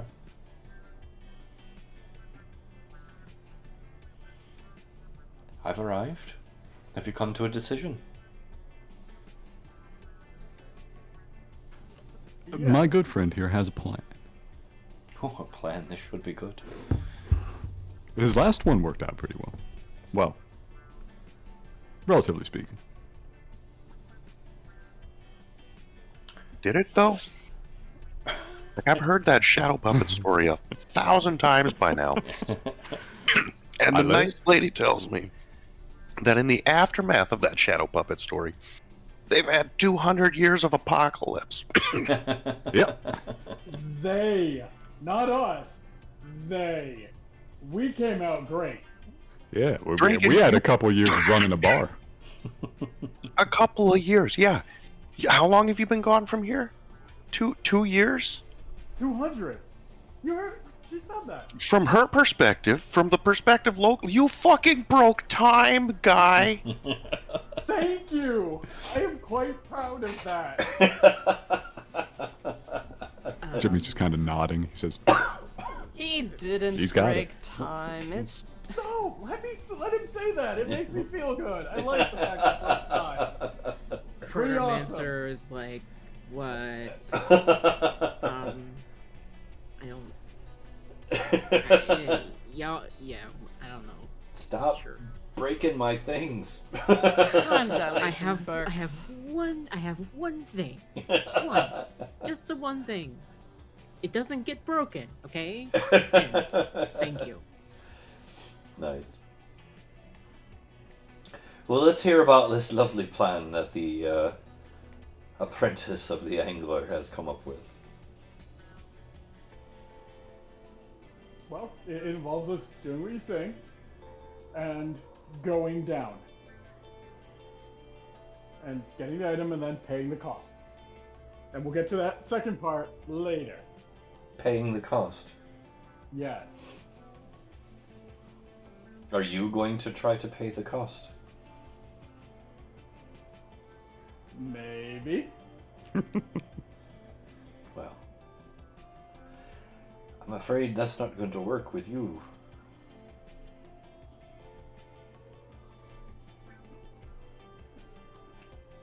You don't have a life to give, my gold friend.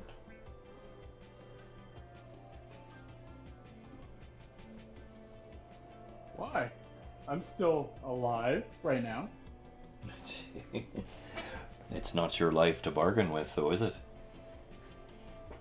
I mean, technically it still is until we crack the mother sky. We haven't done that yet. We haven't cracked the dome yet. So technically it's still my life. No. And are you so willing to give it? We will see. I love how we're sitting here deliberating over this like Saren's not right there. You want to volunteer, that would be Saren? rude. You can volunteer Saren if you want. I mean, I'm just saying. You want Saren to go get it? I don't think anybody should go get it. I think we should leave it exactly where it is, where it's been safe for centuries.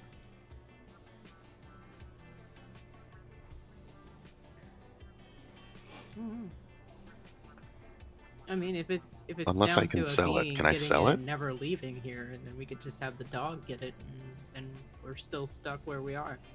Well, this is No, going to be your final stop if you don't. Mhm. This is the thing. I'm afraid there's nowhere left for you to go beyond these walls. Without that.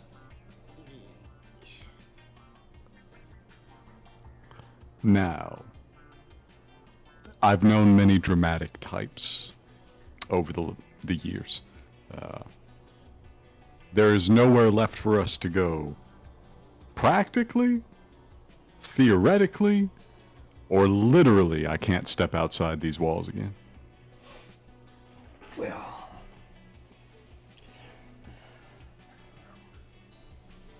as much as I love these questions, I'm afraid you're going to have to let a lady contain a little bit of mystery in this case. Let's just say that without the artifact under the stage, nobody goes any further. There we go. I love it. I love a delicate threat. Oh, no threat. This is not my doing. There are many shades of threat. No, this comes not from me. The moment you cross the borders of Ghinkgo, your fate was sealed. You stepped into the realm of gods, uninvited, not requested, and unearned, I might add as well. The city itself, though the god no longer resides here, contains a sliver of divinity. Still, this is his creation by his hand, and you waltzed right in, without so much as a "hi, how you doing?" I'm afraid you've been locked in here since the moment you crossed that threshold, dear. The fragment of divinity that is left, the artifact under that stage, is the key to leave. See, I told you. Not that I don't trust you. Told you I was here to help you. I believe you entirely. But you can't just give a man the opportunity to check you and expect him to not take it. Jimmy starts walking for one of the side exits. Okay. Am I waylaid? Are you leaving the amphitheater? I attempt to. Yeah, you go outside. Do I see any effects on the border of the town itself? Nothing visible,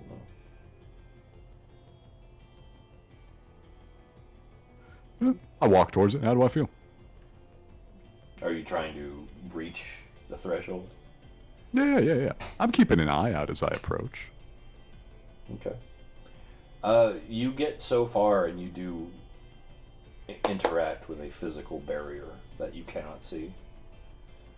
Ah, son of a bitch. I knock on it. Doesn't make a sound. Ah, doesn't even recognize the force. Gods, I'm telling you. You guys have plenty of time to do stuff while I'm gone, by the way. That'll take me a minute. Yeah. What are the rest of you guys doing? Bryn's waiting on Jimmy. I'll be right back, by the way. Okay. Would now be a bad time to suggest our union break since we didn't take one? That sounds like a really good idea. We can do that. Yeah. All right. Yeah. All right. Yeah. We will be right back after this union break where we get tea, go pee, and do other things that you can't see. Stay tuned.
Surprise!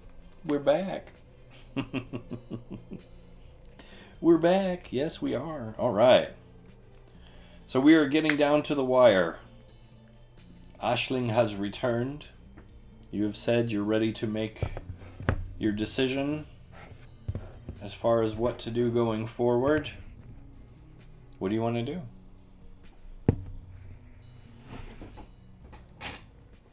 Well, this is still the Draken show for now. Draken's gonna try. He's gonna see if he can do it. Okay. What's he going to try to do? Take the stone? Yeah. Is there a stone revealed? Did I miss a stone being revealed? No, I may have just given away that it's a stone. Sorry. Yeah.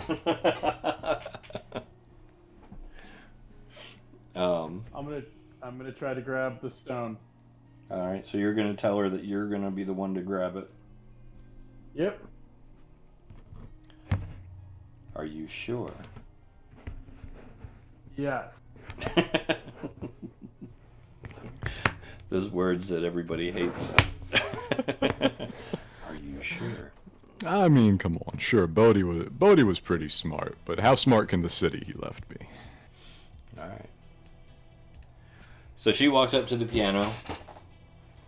She plays this beautiful lilting little melody. And as it ends, she steps back from the stool with a tremendous amount of grace as the entire platform that the piano rests on kind of gradually rotates and moves upward, revealing a compartment underneath, inside which rests a pulsating, glowing red stone. One that immediately just kind of takes your breath away once again. What are you owing? You think you know what it is? It sounds awful familiar. That's all I'm gonna say. But I mean, it's just an out of character guess and not like meta knowledge or anything. So yeah, No, you're good. on with it. You're good.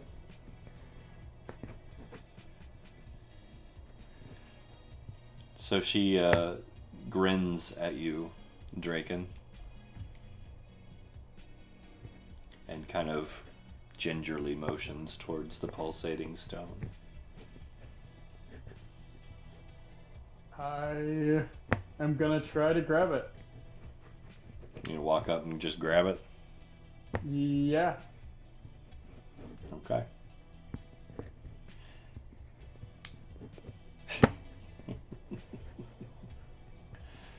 Very curious.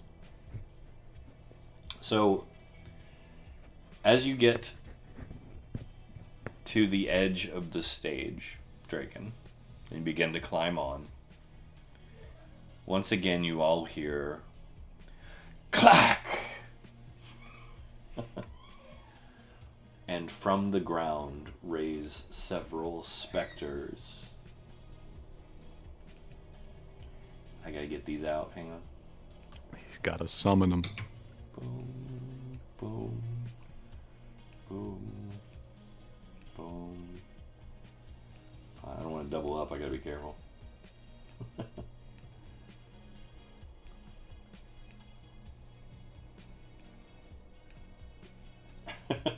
I did say several, right?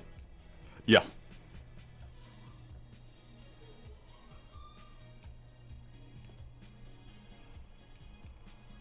Draken, old pal, I do believe they have taken offense to you trying to pass a bad check.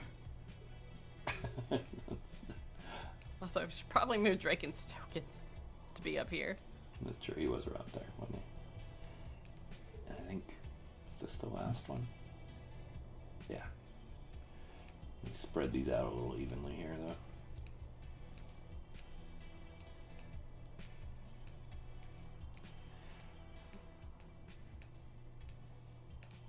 There we go. That's good enough. They don't have to be perfect. Now that's a security system. There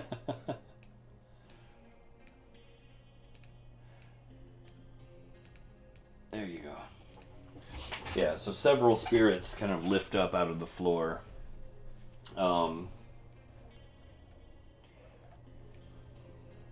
Each one of them translucent, kind of wispy, and each one carrying a musical instrument. And you hear Aisling kind of giggle. She says, I told you they weren't going to let you take it.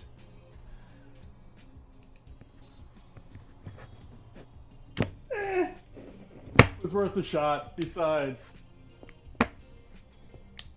I don't exactly just listen. I don't listen. I'm going to put that on a t-shirt for Draken.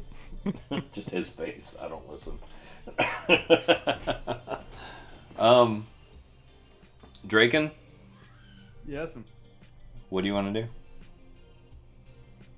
I'm going to grab it. You're still going to go for it? I am. I ready my sword. So I'm going to be very kind before you do this. Are you sure you want to do this? Yes. Okay. Draken confident he can take him. We're all gonna die again. So, oh my god, this is gonna get messy. Trying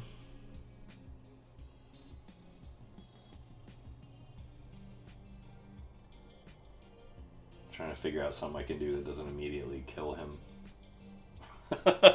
Or everyone else in here. You guys are in trouble right now. I'm gonna just put that out there.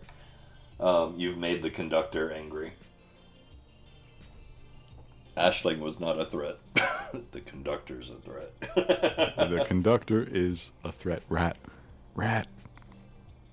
Rat. What? Rat, do you have the god bullet? Yeah? Rat, we're going to need the god bullet. No. Yes! It's not ready yet. That's what I meant by do you have the god bullet? Yeah, the bullet's ready. The bullet's ready. Like, I haven't reconfigured the accelerator to work with the magic in this new realm yet. Ah. Like, I need to retune the accelerator to draw on the ambient magic frequency in this realm that I've now started to understand through fixing the stones for the last hour and a half.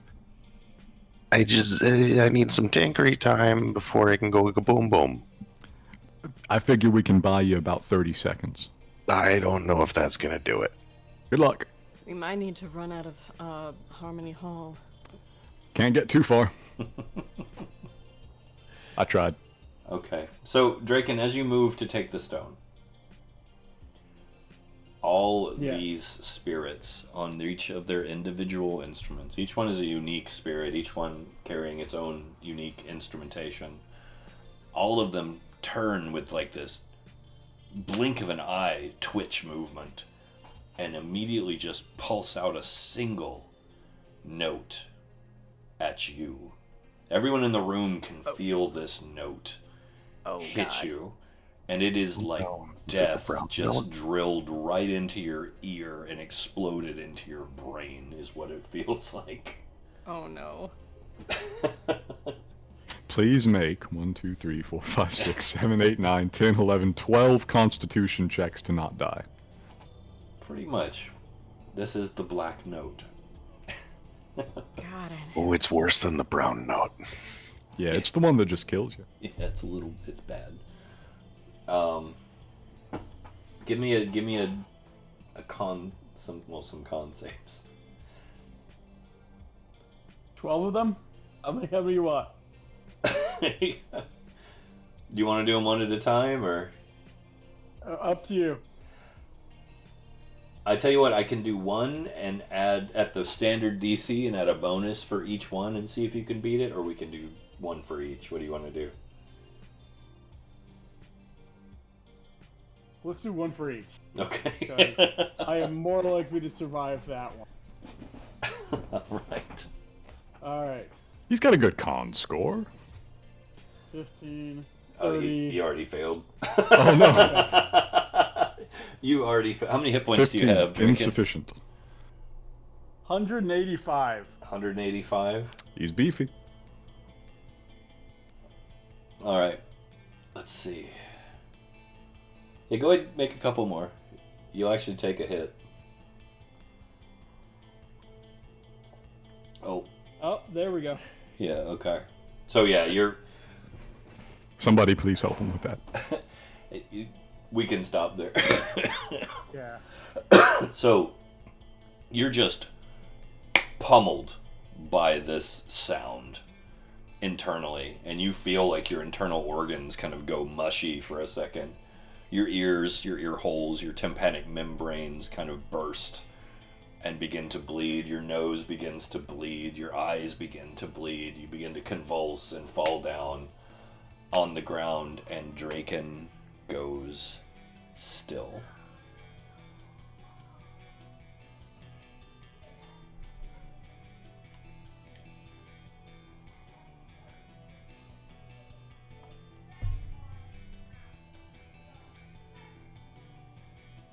Would anyone like to react?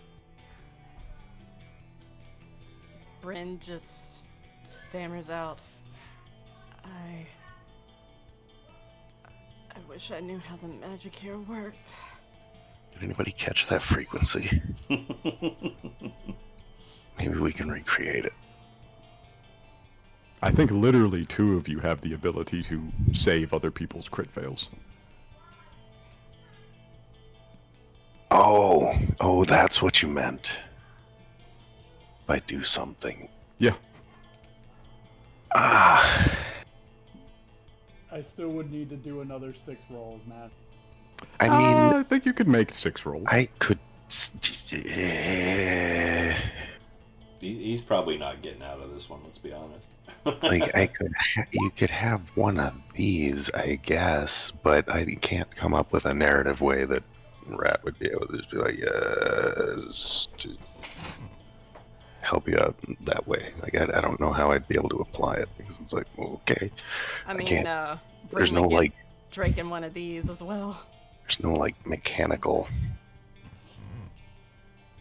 like, instrumentation or whatever. I could just say, like, oh, you missed a foothold or whatever. Like, I don't know if that one would apply in this scenario. Well, Flash of Genius is an action.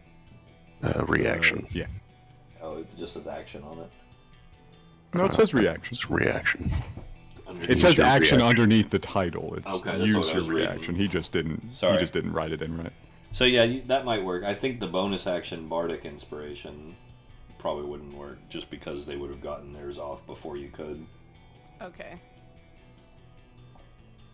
I doubt that the Flash of Genius would have been enough to...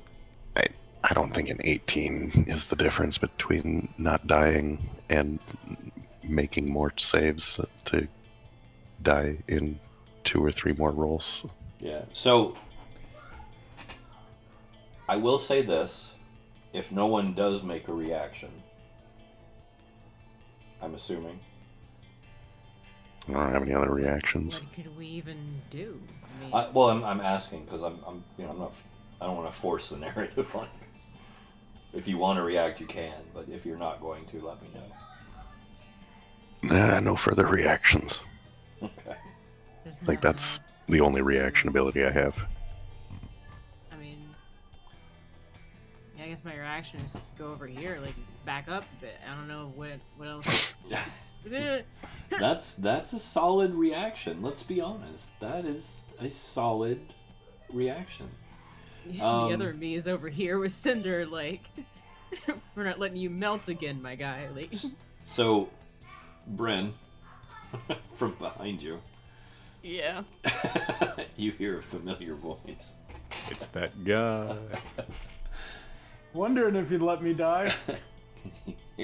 God damn it, Ashling, that's mine. He stomps past you, kind of brushing you aside. You can smell the wet sick on him as he just kind of barrels towards the stage. She smiles at him evilly. Bryn's just shaking her head, and inside of her mind, she's thinking, knew it. She's, well, To be fair, love, I didn't do anything. Yes, you did, you filthy bitch. It's the angler. Come on. You're lucky he's not dead. Well, I didn't kill him. You could have. So they go back and forth with this kind of banter for a minute. And then the angler reaches down, grabs Draken's tail, and starts to drag him out.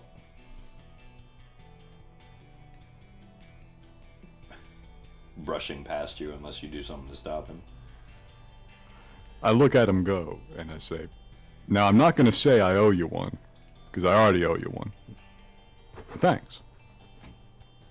We can discuss terms later. He keeps walking.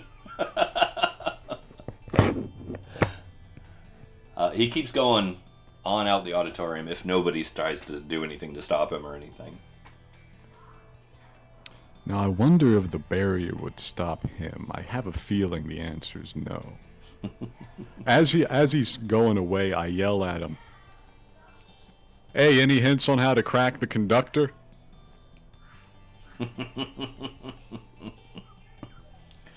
It's not my time yet, is all he says. Everyone's a critic. You see Draken's head just kind of blomp, blomp, blomp on each one of the steps as he goes up the steps to leave. Blomp, blomp, blomp, blomp. Oh, God. And he disappears through the gates with Draken dragged behind him. Walk over to Ratt. All right, Ratt. It's God bullet time. You may have slightly more than 30 seconds.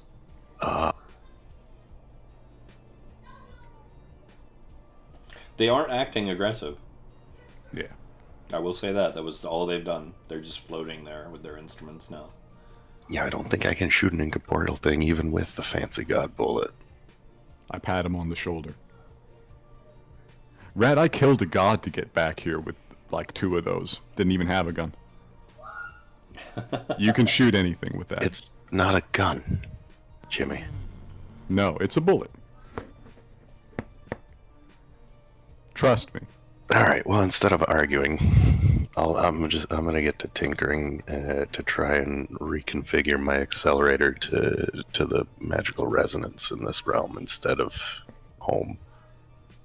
Okay. I've started to get a feel for the for what passes as magic in this realm. Well, I will tell you this, and this is a DM helper moment for you magic using folks especially. So it's been stumbled on through some discussion, kind of how to break the barrier that is keeping your magic from being chaotic, right? I was just gonna try to scoot on over and you know. Yeah. Well, no, I'm going to say that there is a mechanic in play.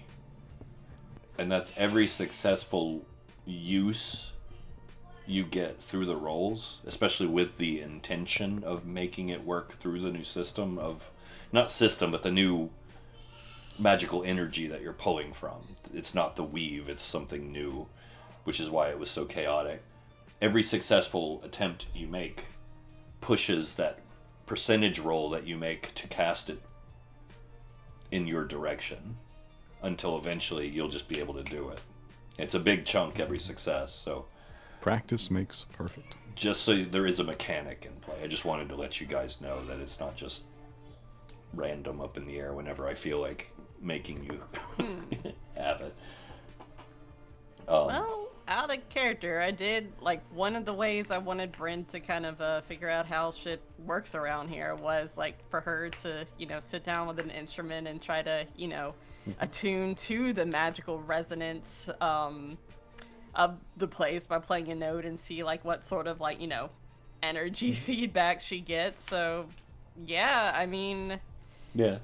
Like, you haven't really had time to do that, but yeah, I get what you're saying. Yeah, Like, none of you were wrong.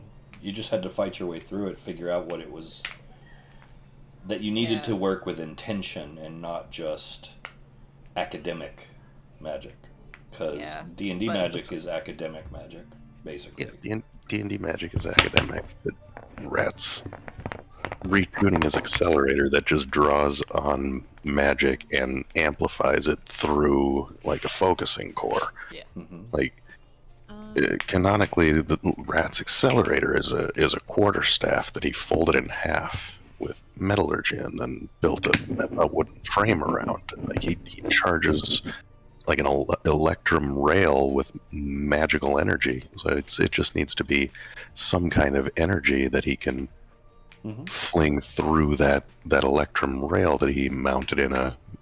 But he still has an intention for the outcome. Mostly, sometimes. I would like to come over and help with this process. Okay. Having made certain conclusions that have already been clarified, I think I can assist with this. So I'm gonna just sidle right on past Jimmy and grab Ratt by the shoulder and be like, we can work on this. And we'll figure it out. Yeah. Well, if Ratt and Isty are going to be doing that, then Bryn will just sit down with her sitar and try to start figuring it out herself. Okay. I would argue that the bard's magic isn't like as academic, like per the descriptions. It's a learned spell that you cast and memorize. Yeah, fair. But anyways. That's all. That's the difference in the energies. That's all. And like I said, there's a mechanic at play to get back to what you could do. Yeah, but she'll try and start figuring it out. Okay. While you guys are doing that, let's see. Istu and Ratt are focused on what you're doing. Bren is focused on what she's doing. Jimmy, what are you doing? Anything? I was paying careful attention when I was being snapped at by the conductor. And I got sharp eyes. Mm-hmm.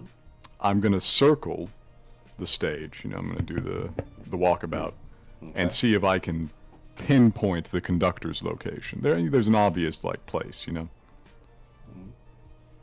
Okay. So I just want to see if I can perceive him. You start rotating which way? I walk around this way. Yeah. Counterclockwise? Yeah. No, well, that's clockwise technically. Yeah, you're right. Sorry. I always get those two mixed up for some reason. Easy to do. It's almost like I'm dyslexic. All right, so as you're making your way around, we'll say when you get about here, Jimmy. Mm-hmm. Saren lets out a wide sigh, exasperated sigh, and with surprising grace, she is an elf, bolts up and jumps onto the stage. Istu tries to bring Ratt over to Cinder so we can talk about this further. Okay. Come on. She stands up on the stage, looks back at all of you. Somebody gonna stop that? I'd recommend against that. Come here. What? Somebody. She says, you've done a lot for me. I've come a long way. And let's be honest, there's nothing for me here. I'm gonna help you. It's my turn. There's the whole rest of your life ahead of you. Saren, are you sure You've been given a second lease. Like a chance to be better for your people. Like you're the last. You have to remember their history. What about your people that are down on the surface of the world? Wait, her people are down there still? Yes, Ratt. We found that out whenever we were on the bridge at the Haruspecs. Oh, there were survivors. Jimmy just walks up here to the outer boundary of the ghosts. Stands up straight. Salutes. Captain? Thank you again, my friends. And I do not use the term lightly. She takes a deep breath. Thank you, Saren. Smiles at you. Reaches down and grabs the stone. At first, nothing happens. She picks it up in her hand. Aisling takes a step back. And you see the colors kind of change and shift. And you can almost see it as a reflection in the facial expressions of Saren as she curiously looks at the stone and then begins to tremble and then cry and then falls to her knees and begins to scream. And light begins to pour from her face, from her eyes, her nose, her mouth, her ears. And it almost looks as though she's being pulled into the stone, like her essence itself is just being drug out of her and poured into it. Is anyone doing anything before I continue? It seems unwise What to would we interrupt. do? I Yeah. have to ask. And with that, Isu just grabs Ratt. It's like, get over here. We gotta What? figure No, this out. I'm tinkering here. Bring him over here. No, I've already got come I've already on. got all my tools set up over here, and if No, come on. the accelerators Come on. have taken apart, and I got the screws all arranged perfectly. No. Yoink. No, yoink. and with that, she falls over an empty husk, and drops the stone. Aisling strolls over to the body. I'm pretty quick on my feet, too. Are you trying to snatch it out from under her? Yeah, if she's going for the stone, I want to beat her there. Oh, you want to roll off on this? I got sleight of hand. Hell, I may even have advantage. Let me check.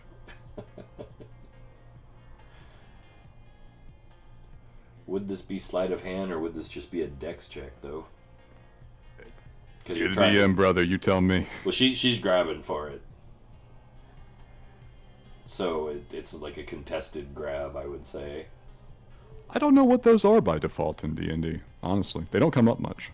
Yeah, I would call it a contested grab, like your dex versus her dex, who gets there first. All right.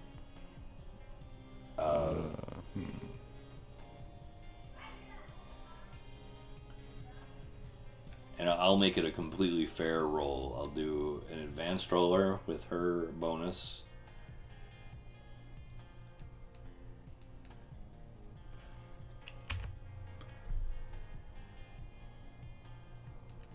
You ready? Yes. Though keep in mind, I will burn a hat point on this if necessary. The hat point is in the back pocket. That's fair. That's fair. I'll roll first. Look at that. I didn't even make a good roll. All right, let's see what I got. Dexterity. Hey! Oh, there you go. So you managed to run up and snatch it out from under her. I don't even bother getting all the way up on the platform. I just tuck and roll up onto it and shoot the hand out. And she moves with surprising speed. Not normal speed. Like you felt like you were lucky to grab it. Like she just didn't expect you to go, is what it felt like. Because you were watching and you saw she was moving faster than you were, which is that's impressive. Only a handful, but I did expect even this. Normal people are not here. And she gives you that grin again. He gets up off of his stomach at this point. He's just kind of stretched out and grabbed the rock. You'll have to excuse me. I'm afraid that's my friend. Died for that one. That's fair. That's fair. Can hardly blame a girl for trying. I mean, we're all suckers for a pretty rock. Madam, I can distribute blame further and wider than you could possibly imagine. I have beef with gods. I have beef with things that are trying to become gods, and I have beef with things that pretend they are gods and do a damn good job of it. She kind of chuckles to herself at that, though you're not entirely sure why. My dear Jimmy, promise is a promise, and I do be a woman of me word. I thank you so much for this wonderful opportunity. Bodhi's hospitality, for what it is yours to partake of for however long you wish. Though, and she kind of looks around at the floating specters, I wouldn't stay here too long. Nah, seems like they'd get mad. Now, if you'll excuse us, he picks up Saren. Got a funeral to attend to. You have my condolences. And, well, I wish you the best for what comes next. And with that, she poofs again in a red mist. Yeah. Bryn will go and get that sitar again before she heads out. Okay. So,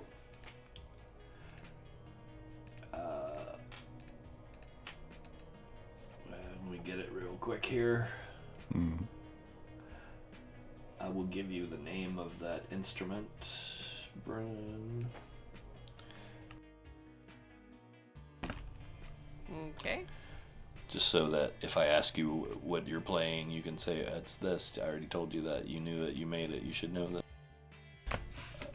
If she decides to use it, she's sort of a crystal ball caster, but yeah. There you go. Nice. It's a big name. That's not even a word. Spectrosleek? No, that's not how those words sound. Spectrosleek? The- Those letters, man. That's not even remotely the dumbest thing you can make with Irish pronunciation. It really, really isn't. You can practically read that. That's an easy one, all things considered. So, Saren is no more. She's gone. Mm. Sacrificed herself for the rest of you. Yep. Draken Is hopefully outside, and we're going to check on him momentarily. Draken, are you still with us? Yep, I'm here. Okay. You might be In about spirit, to. at least. You might be about to embark on your journey Oh no! Oh boy. to becoming what you're going to become. Oh boy. We get outside slightly faster. But I will actually get with you off screen and talk to you about that, if that's okay, Draken. And we'll go over how that works. It's all good, man. Cool. But yeah, you guys pulled Saren away. I'm assuming you leave the hall. Yeah, now's the time. Okay. So there won't be any other tragedies or hardships that happen here. You're welcome to wander around the ruins of the citadel. There's other things you could potentially find, not really anything significant. It's been abandoned for a long time, and you have the shard of divinity in your hand. You actually went straight for the most important building, which, I mean, it looked like the most important building, but Important stuff's always around. it makes my job easier. I will say, as you're leaving, the hall, you're moving outside, and you happen to look up just in time as the skull rotates to face Cairne.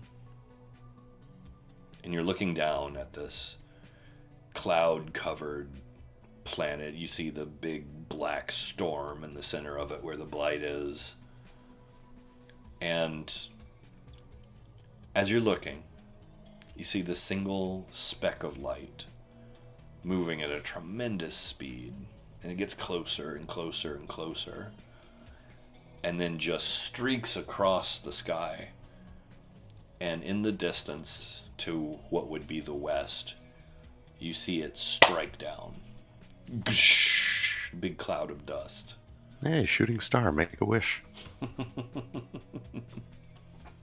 The last one of those to come around here didn't turn out so good. It was a little darker. It's okay.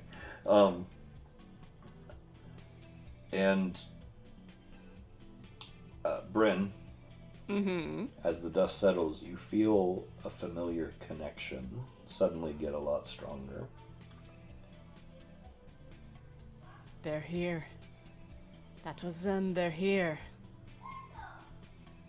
Hmm? Saoirse, the Shanakesian woman that I rescued. I feel the connection that I made with her gets a lot stronger as that streak of light landed. They're about an hour and a half late. Better late than never. Come on.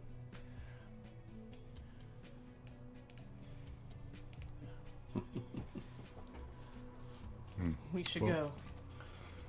We have business to conduct first. Rat, Yeah, what's up? you got a shovel? Yeah, my all-purpose tool can do a shovel. Well, I think you know the drill. I think 6 by 6 by 3 is the standard. It's the standard. Let's see if we can find loose enough ground. As much as I could give you grief about digging in bone, I'll give that to you. I'll let you have your funeral without hassle. There's probably just find a mausoleum around here somewhere. Not a lot of mausoleums on the moon. Really? They There's didn't a let him whole ass die city. up here. Yeah, gods didn't really need them. Oh, well. It's a moon. Like, it's not like she'll deteriorate. We could just leave her in a state. Leave her in state somewhere. Like, find a nice room. The principle of dining the room thing, table. Rat. It's the That's principle of the thing. Fair. Okay. Well, does anybody know what her culture's, like, traditional burial methods are? Like, Unfortunately, maybe that's insulting to them. I'm pretty sure they recycled their own dead either directly into their reactor or into, like, the mold farms. She'll probably be fine. Gotta do something with them. Gotta remember, these are more your speed of people, Rat. These are spacefarers.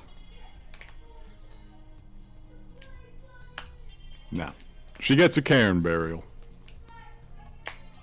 Though, buried up here, I don't know if she'll just spring back to life in 1,000 years. Unfortunately, Saren is now going through the Cairne afterlife. Yep. I kind of assumed she was in the rock. No. No, it just stole her life. Rude. It was kind of rude. Why would Bodhi do that? He's a jerk. They're all jerks. Look at what they left. He probably wouldn't have done it to one of his people. He did it because she was an outsider. We just didn't happen to have one of his people to pick up the rock because they didn't show up for an hour and a half. Rat's never gonna let that go. It's a long trip, Rat. This is what happens when you're late. But I think we can call it there. We can. And we can just say that you guys had your funeral, unless you'd like to roleplay one. What's there to say? Yeah. Alas, poor Saren, we kind of knew her. Poor kid. So, yeah, we can definitely nail it down there. You did get out with a nice musical instrument. Yep. And the songstone. Hmm. What? It's in my pocket now, so I've handled it. What is it like? What are we looking at here? It's warm, illuminating to a very small degree, but it changes colors with your mood. Oh, It's like a giant mood rock. that's probably not ideal at the moment. This I lie to people a lot. Yes. All deception rolls are now at disadvantage. No. Hey, Jimmy, why is your pocket glowing? Stolen divinity. Better excuse than usual. And is too. Did you keep any of that sheet music?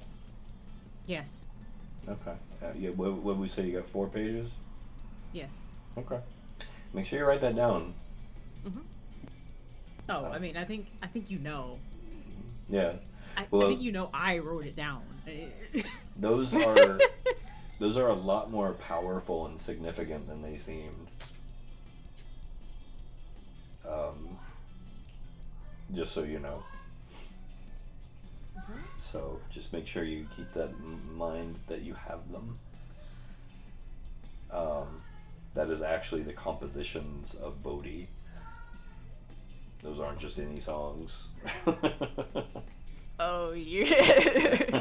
I know someone who's going to be very interested in that. If she ever finds out they're there, yeah. If she does, yeah.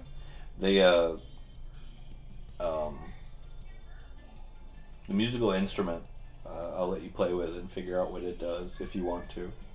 Yeah, sure. And I think that's all you guys brought out of there, though, right? Yep. And you didn't get to fight my monsters. I mean, Well. 12 black notes per round. It's not much of a fight. Well, it wouldn't have been per round now. No, it wouldn't have been per round. I wouldn't do that to you. Actually, I didn't intend for you guys to fight them. I was surprised. But Draken, being Draken. He dares. Where is I'm Draken? not- We're out here. Where's Draken? He's I'm not gonna lie.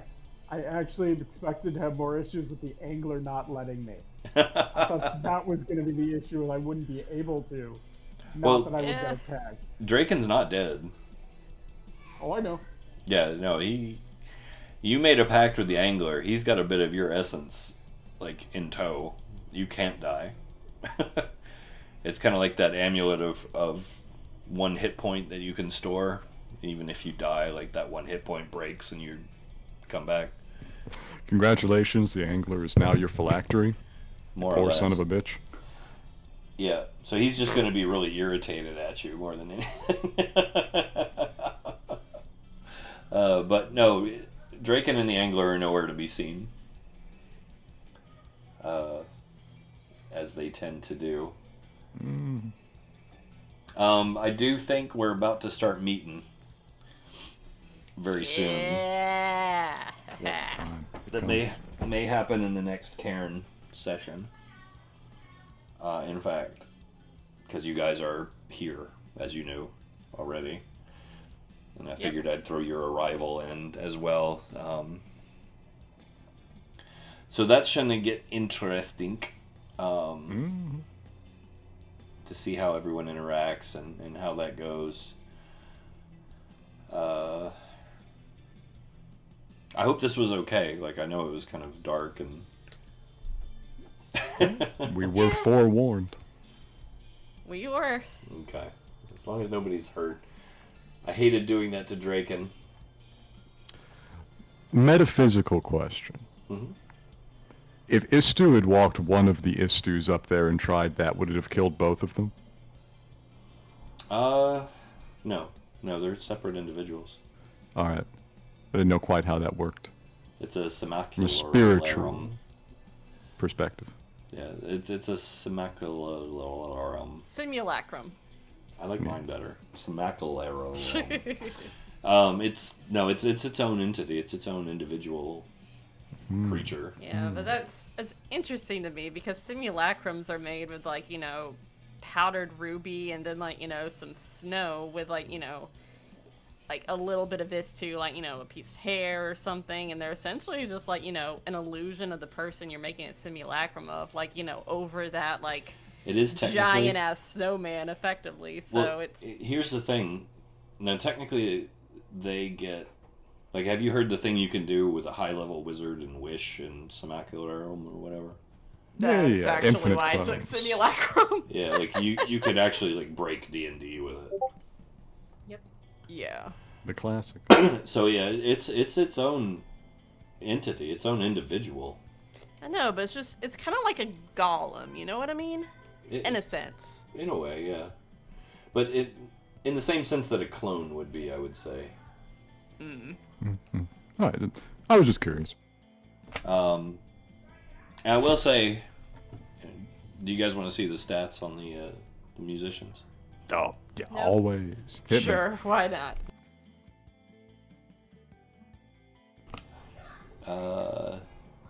Yeah, this should Since be the I whole have- spread. I You'll have see no why. desire to go back and fight him. May as well see. Holy shit, that's a big post. Christ. Oh, that's it? Okay. Okay. Mm-hmm. Okay. Yeah, I could clear the field in about 3 rounds. Once per day. Yeah, they already This spent their creature black with- note. Within 30 feet of the spirit can hear this note and let's make a DC 20 con save. Yeah, it was nice. I directed it. I saw that and was like, oh, I could kill the entire party right here. Yep. Let's not do that. 30-foot cone, 60-foot cone. Legendary. Okay, yep. 20-foot radius, dissonant energy, yep. Critically, though, 12 of them. Yeah. It's a lot of area of effect spells. I will say this, and this is because you won't ever get to see this, and I actually wrote it all, right? This is like a bit of lore. Maybe I'll put it into the lore sections. Cairne or whatever.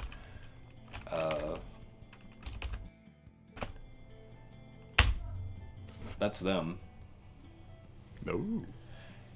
Each one of them, they are the greatest musicians that Cairne ever produced up until the Blight throughout history. Damn. When they passed away, Bodhi brought them to his citadel to enjoy immortality. Which one was the pianist? They were probably so mad. That's mine! Get off it! Oh, yeah. You can probably guess by their names where most of them are from. Yeah. And since you were asking about Gaelic names, they're a rat. Have fun with that. I think I posted a video like somewhere in our Discord about a feature of the Irish language. I'm trying to just guess these. Is the first one Kelly Bradley? Killev. Killev. Killev. Bradley. There's no hope for me. Yeah. It's rough. It's rough. It's a fascinating language and it's beautiful. But yeah, that's them. I thought you'd get a kick out of at least knowing like the lore. I actually wrote lore for each one of those spirits. That's why there was individual tokens. Just in case. Just in case. But yeah, we will go ahead and wrap it up here. Thank you so much for playing. I hope you guys had fun. I know it was, like I said, it was heavy. But we're getting into some really heavy stuff. It's going to be interesting from here on out. Like I said, things are slowly but surely going to be revealed. And I'm excited to see your reactions as they are. But yes, thank you guys for tuning in. Excuse me. thank you guys for playing. And we will be back Wednesday with Storm King's Thunder, Thursday with Zombicide, Friday I think we're back to The Walking Dead. Wasn't that last Friday and then we missed it and we'll be back on Star Wars? Maybe it's Star Wars. It's either Star Wars or The Walking Dead. I can't ever remember. I think Star Wars is usually before a Cairne session, so... That would make sense then. Maybe it's Star Wars. Maybe it's Star Wars. Tune in and find out. Tune in and find out, yeah. You're going to have to get on the Discord to know for sure. And of course, next Saturday, World of Cairne, but Okay. the joining has begun. Oh. So definitely don't miss that. We will see you guys very soon. Good night. Good night, everyone. Good night. No.